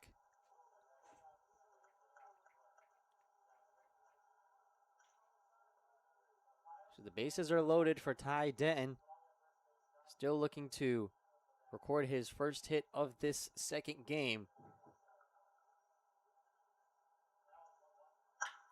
Hits it over to third. They'll get the force out to second. It's bounced, so a run will score. It was not a clean throw from the third baseman, Ryan Dodson.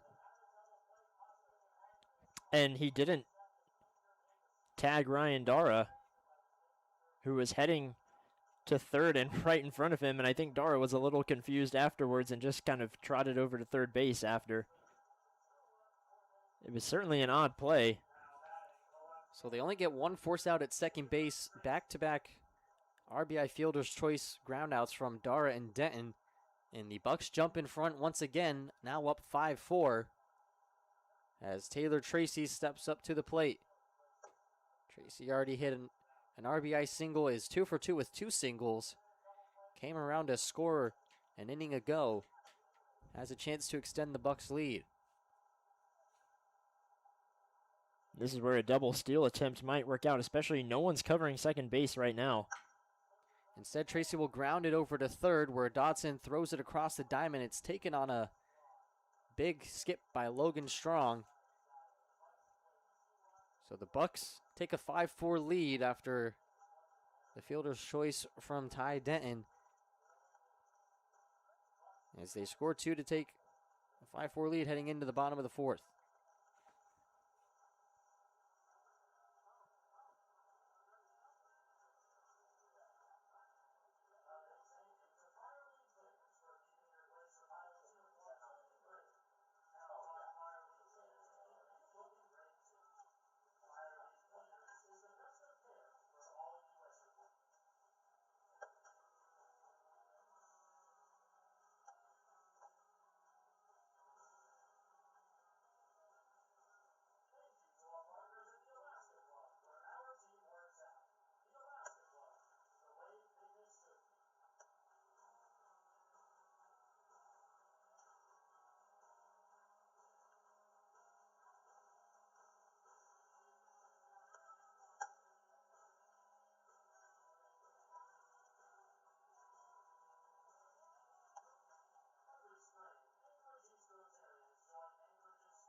Bucs lead 5-4. Davis Weeks, who struck out swinging back in the second inning, steps up for his second time at the plate today and will lead things off in the bottom of the 4th. Over halfway through game number 2. We had a pretty exciting second half of game 1. So certainly anything could happen. And the best part is after this, we still have a full day ahead of us. Probably a nap is loading, for me at least, if I had to guess. Probably several of the guys as well.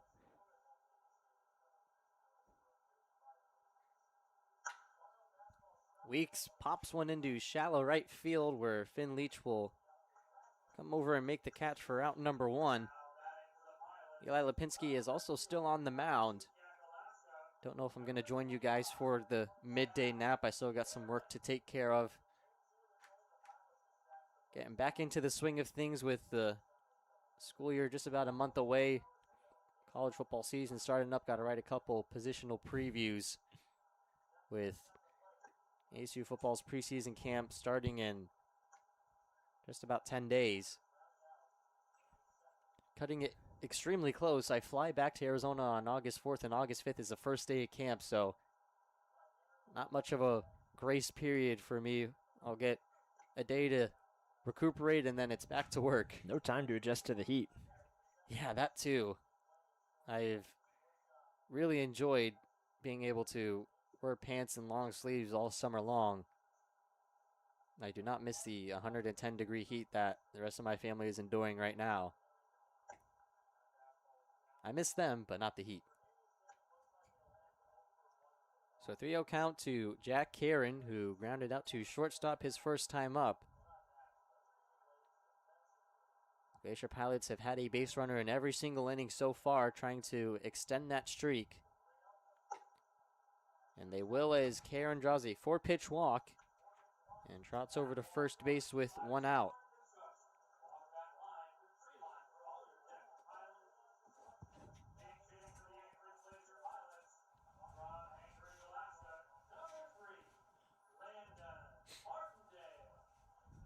So Landon Martindale will be the first pinch hitter of the day.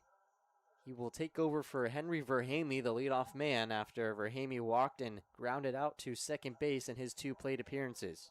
And the last time we saw Martindale, he was actually on the mound in a position player pitching scenario, as the Pilots were pretty much out of pitchers the other day and still had a doubleheader the next day, and then that was yesterday, so they have one today, and then they have another tomorrow. So it's been a lot of baseball for the Pilots. It's been a lot of baseball for everybody. We were playing our 4th game in the last 20 hours. Luckily, just have one tomorrow and then an off day. This would have been an off day had the 2 Mayor's Cup games not been rained out earlier this season. That one is hit right back up the middle. Lipinski has to dodge that ball and make sure he doesn't get hit by it. So now a pair of base runners. Landon Martindale's pinch hit appearance is successful as he gets a 1-out single to put runners at first and second for Zach Hefner. Hefner struck out looking his first time up, but then hit a single and came around to score after Jay Karuki hit a 3-1 bomb. First pitch from Lipinski is outside for ball 1. See a couple of pitchers. Don't know exactly who's warming up. There's one warming up his shoulders, the other just kind of lounging around enjoying the sun. That one is lifted high into left field. Tracy making the long jog over and gets under it for the second out.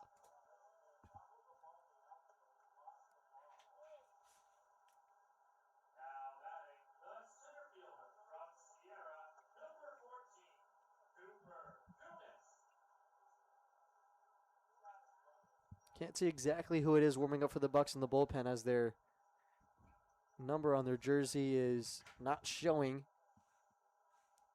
I think it might be Cade Burkhardt if my eyes do not deceive me. I think so, that hair. Has the flow, has the height as well. I guess he hasn't. I noticed the other day his hair was poking out through the bottom of his hat and looked much longer than when he got here. About half of us have gotten our haircuts up here. Mine, most recent one a couple days ago. Got great recommendations from you and Andrew Sheffield at the Razor Barbershop, so I had to see for myself. And oh, no free sponsorships. Oh my goodness. From an unknown barbershop, undisclosed. A got the job done. It'll do until I get back to Arizona, as a late swing and miss from Cooper Kunis moves the count to 2 balls and a strike. We saw Drew Raymond a couple weeks ago in the bathroom was lining up Joe Forbes. Just a quick little touch up around the edges, nothing too crazy. I think he did a pretty good job. That will be a fair ball. And Miller fields it and steps on the bag for the force out. So Lipinski is able to strand 2 runners on. A scoreless 4th inning will keep the Bucs in front by a run. 5-4 heading into the 5th.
New pitcher on the mound for the Glacier Pilots after Peyton Allen gave up 5 runs through 4 innings. It'll be Jack Boots, making just his 2nd appearance all season, a late addition to the Glacier Pilots pitching staff, and boy, could they use it. Another swings and misses at the first pitch for strike 1. Boots from the Colorado School of Mind. So if we get Cade Burkhart in there for the Bucs, it'll be a School of Mines pitching duel. Boots an Anchorage, Alaska native, so they didn't have to look far for an addition to their pitching staff. As Miller gets a hold of one and sends it deep into left field, it's going to bounce off the wall. Miller digging for 2 and will be in there with a stand-up leadoff double. So the 3rd inning in a row that the Bucs will have a runner in scoring position. Yeah, Boots has 1 appearance this season. It was yesterday against the Chinooks. He pitched 3 2/3 innings and gave up 8 earned runs. So they must be out of arms at this point. Didn't want to go to a position player, so they instead decide to throw Boots out there once again. He finds the zone for strike 1 against Camden Lanfear, who rounded out to the pitcher his last time up.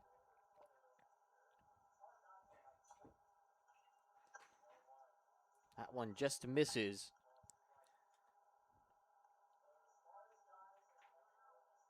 Boots a bit of a smaller frame. He is at 6 feet, but only just 170 pounds.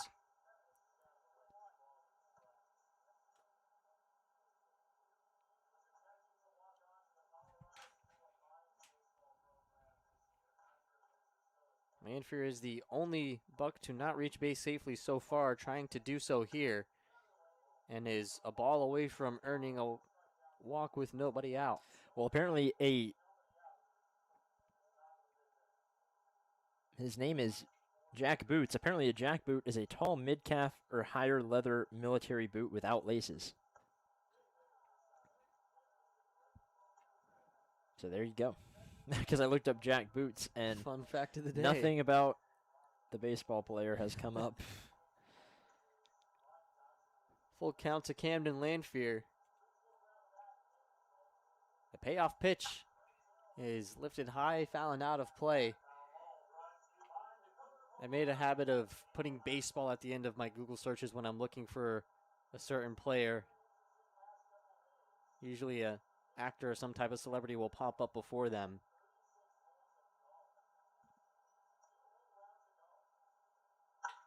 Lanfear hits one high and deep into left field. Going back is Haruki, and it drops out of his glove. Miller will be waved home, getting the windmill from third base. The throw is not in time. Lanfear trying to get into third base. He'll be safe. Gets around the tag and has an RBI triple. And the Bucs pull ahead by another run.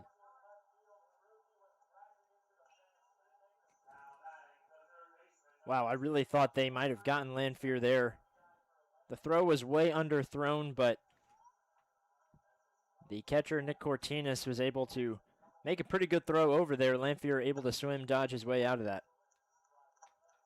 Yeah, it was a great move by him to evade the tag that was put on by Davis Weeks, the third baseman who came in for Ryan Dotson, who went over to shortstop as that one is hit high into center field. It'll be caught by Cooper Kunis. His throw to home plate will not be in time, and Sheffield has himself an RBI sac fly as the Bucs increase their lead, now up 7-4.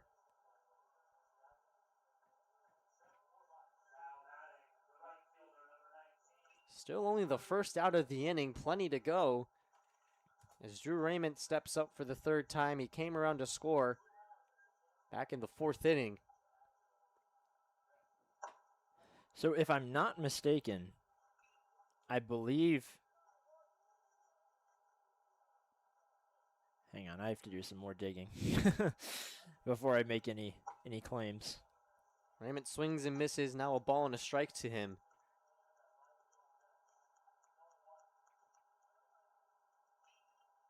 So 16 weeks ago, the Chinooks posted, Jack Boots has signed to play with the Chinooks for the summer 2026 season. He'll be a pitcher and comes to us from Colorado School of Mines. I think I have one headphone off. I think I heard him say, the Pilots announcer, that he's attempting to walk on to the baseball program there. And also, he's a petroleum engineering major. There you go. A man of many talents.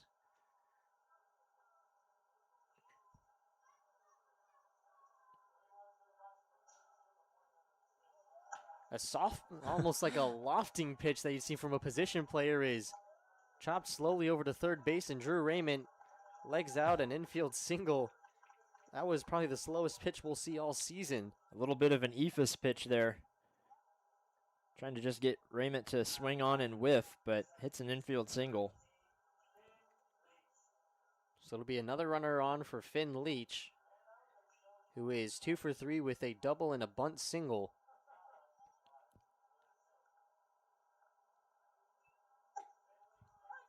Boots able to find the zone in the upper part for strike one.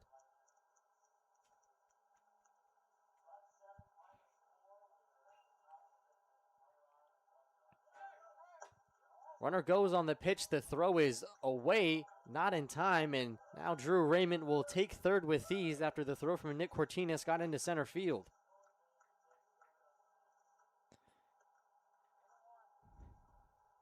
And with how low of a velocity Boots is throwing, Raymond felt pretty good about going there as soon as the ball came out of Boots' hand. That's a little trick there. Yeah, caught me off guard a little bit. Pitch up high for ball one to Leach. Boots is just making this game a I- whole lot more interesting And than it is. you know, I love the name Jack Boots, I will say. I mean, that's awesome. Leach lines one into left field. That'll get down and go all the way into the corner. Whoever was peeking out of the Bucs bullpen has to get out of the way and close the door. Leach's rounding second will stay there with an RBI double. And the bats have come alive for the Bucs here in the last couple of innings.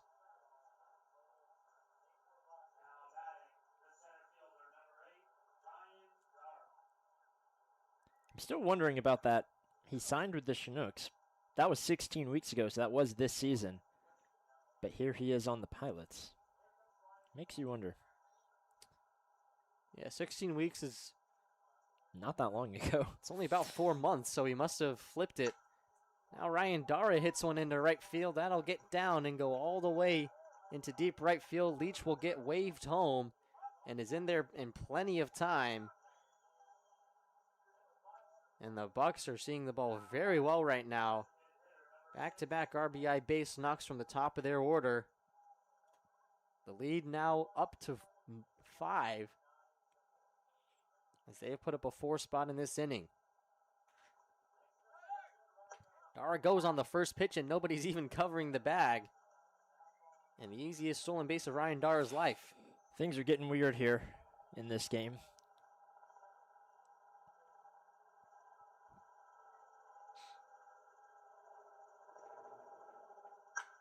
Hank Smith puts one into left center field, and the Bucs are in batting practice right now. Cooper Kunis can't fully get that one down as it allows Hank Smith to advance to second, an RBI double. And the Bucs seem like they want to get out of here very quickly. I can't blame them. It's been a long day. The players got to the stadium at about 6:30 a.m. And first pitch at 8 a.m. It's coming up on 4.5 hours of game time. And after our bus fiasco yesterday, Ty Denton lifts one into foul territory, but Logan Strong not able to get there in time, so it'll be strike one. for those who missed it in game one, the Bucs bus popped a tire about halfway back from Palmer last night. Waited about 45 minutes on the bus before a smaller bus came and picked everyone up, but still set everyone back in terms of sleep and was just generally annoying. Yeah, it was quite the day. It's been a very interesting 48 hours, to say the least. Not even. I mean, 4 Well, games in, well, what? Me counting the Bucs Pilots game where Oh, there was yeah, a yeah. football score put Yeah, up. but 16-10 game, yeah. After 6 days of no baseball, the last 3 days of baseball have been wild, to say the least. So 3-1 count to Ty Denton, who gave the Bucs the lead back in the 4th inning on an RBI fielder's choice ground out. Now has a 3-1 count with Hank Smith over at second base. Lays off of that pitch for ball 4, and he'll take a free first base, and Taylor Tracy, the only man who is not back for the Bucs in this inning, steps up to the plate. 2 for 3 with 2 singles, one of those an RBI back in the 3rd inning. As it looks like it will be A.J. Garcia pinch hitting for Tracy, with everybody having a field day at the plate. Garcia wants in on it. And good to give Tracy a break. He pitched and DH'd yesterday in game 2, and then played in left field in game 1 today, and then obviously has played up to this point in game 2. They want him in tip-top shape for the next couple of days. Garcia takes strike 1 for 1-1 count. 1 gone, runners in first and second, and the Bucs leading 10-4. That one comes in and hits Garcia right on the thigh. So he doesn't get to experience the joy of hitting a base hit, but will still get to reach base. Still good for the on-base percentage, I suppose. Always is, and now it'll bring up Hayden Miller. who's also having himself a day, an RBI single and a double. He started the inning off with that leadoff double, came around to score off of the RBI triple from Camden Lanphier. Now steps in with the bases loaded and only one out. Takes 2 pitches up high.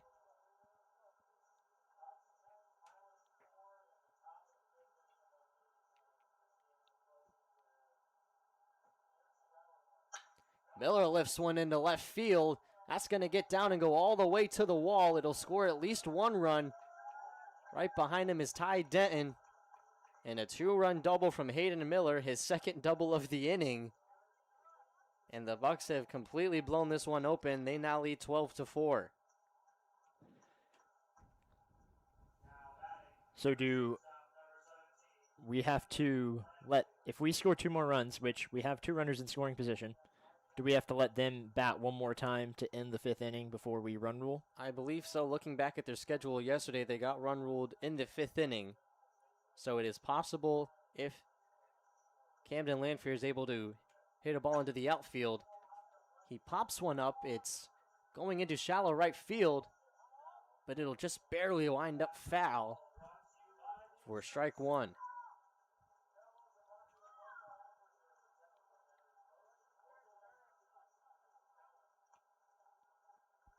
Doesn't seem like the Bucs are warming anybody up. It's actually Eli Lipinski who's in there warming up his shoulder, trying to just stay loose, as this inning has taken forever, but in a good way. In a good way, and that's the thing about these run rule games is even though you get out a couple innings earlier, because it takes so long to score all those runs, you really, time-wise, don't save much. Lanphier puts one into the right center field gap. That'll score the 2 runs. Hayden Miller throws up the peace sign to his dugout. Lanphier's digging for 3, wants 2 triples in the same inning, and he'll get them. Wow. So first it was Hayden Miller with 2 doubles in the same inning. Now it's Lanphier with 2 triples. And the Bucs take a 14-4 lead. Still with only 1 out, mind you. Have plenty of time to add to that and make sure that it stays a double-digit lead at the end of the inning. Andrew Sheffield, who has an RBI sac fly already, the only out of this inning, steps up for the 2nd time. This inning started, the Bucs were leading 5-4.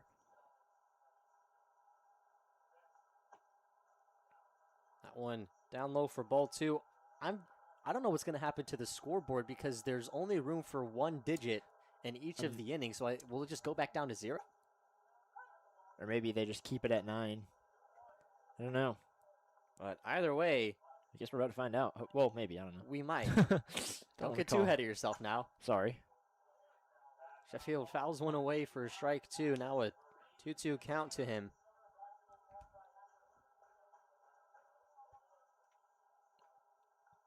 The high school Legion teams are here. Or at least one team is, a team in red. Saw them at about the 2nd inning, kind of peek over and see what was going on. Sheffield fouls another one off to stay alive, trying to join in on the fun. He's the only one that hasn't reached base safely so far in this inning. Kind of feels left out right now.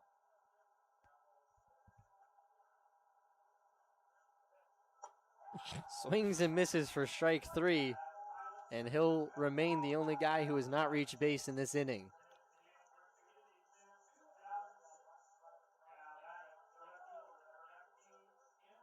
Doesn't seem to be getting any bantering from his teammates.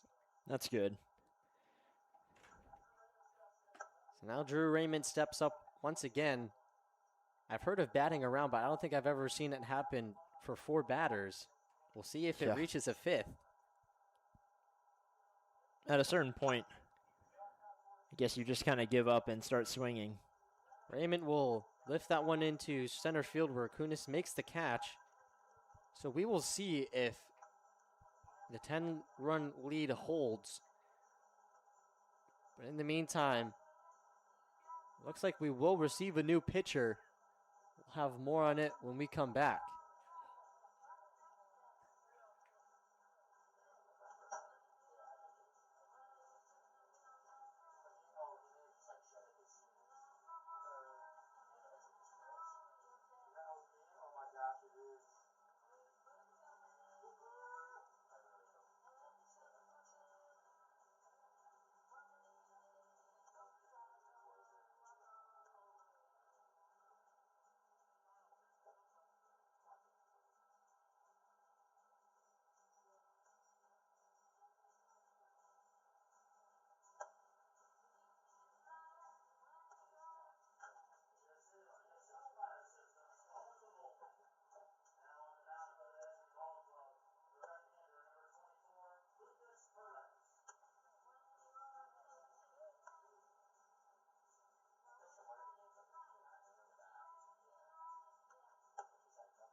New pitcher on the mound is Lucas Perez, making his third appearance of the season. He's been a catcher in DH and also a pitcher, trying to keep this game at a 10-run deficit. It would be cool if he did, so that we didn't have to sit here for as long. I'm sure everybody would appreciate it. The Bucs put up 9 runs in the top of the 5th to take that 10 lead. Haruki will hit one right up the middle. It hit off the second base bag and right to Finn Leach. And I didn't even see that as I went back into the center. I went to put it in as a single up the middle, and then all of a sudden I look up and see Hayden Miller with the ball in his glove. I was trying to picture it from your perspective because I saw you look down as it was happening. Yeah, that is correct. You will never see that again. Now it'll be Cortines and almost back-to-back amazing plays, but that just goes off of the glove of Hayden Miller, and now he shares a laugh with Cortines about it. Is there any way to score it in the scorebook as bounce off of the bag? I got it down as 6-3. That's the best way I can think about it. Or excuse me, 4-3. Yeah, there's been weirdly awesome defensive plays in a 14-4 game. Check swing by Strong went around for strike 1. And I thought this game couldn't get any more weirder, but here we are. This is what happens sometimes when it's kind of a meaningless game for one of the teams.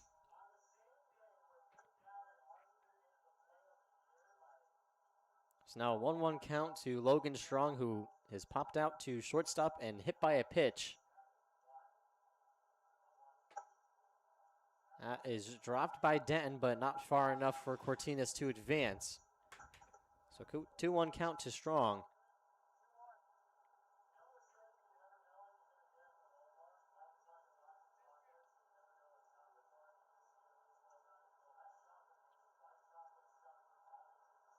Perez trying to keep this game at a 10-run lead. Strong fouls that one off. Now 2 balls and 2 strikes to him.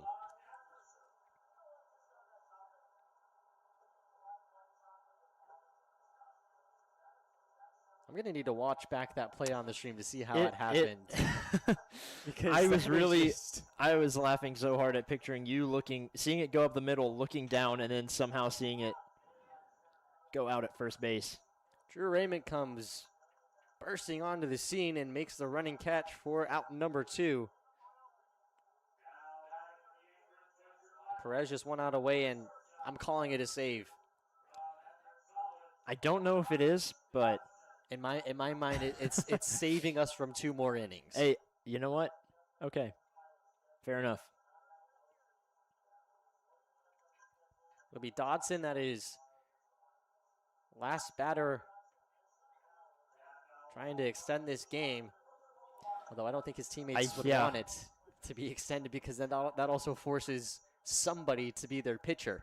True. Probably the least celebratory home run if he were to hit one here. His team might throw stuff at him when he gets back into the dugout. Might give him the silent treatment. Well, he's now down in the count. 0-2, down to his last strike. Perez trying to get out of here with no runs given up.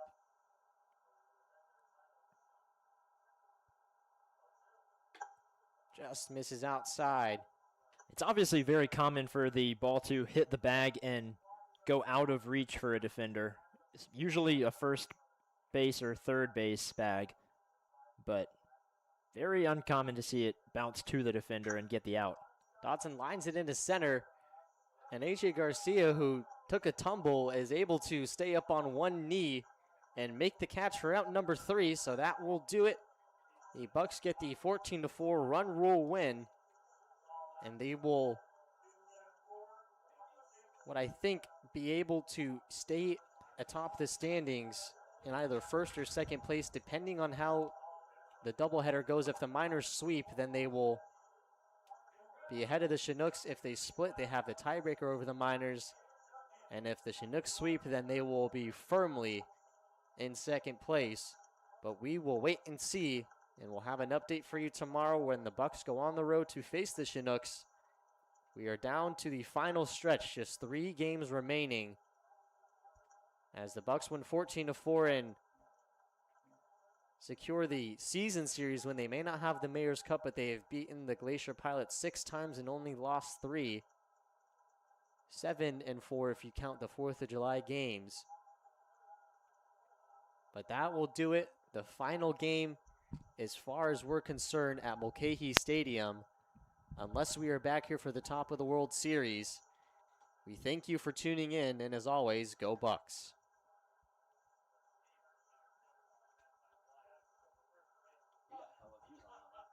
Let's go.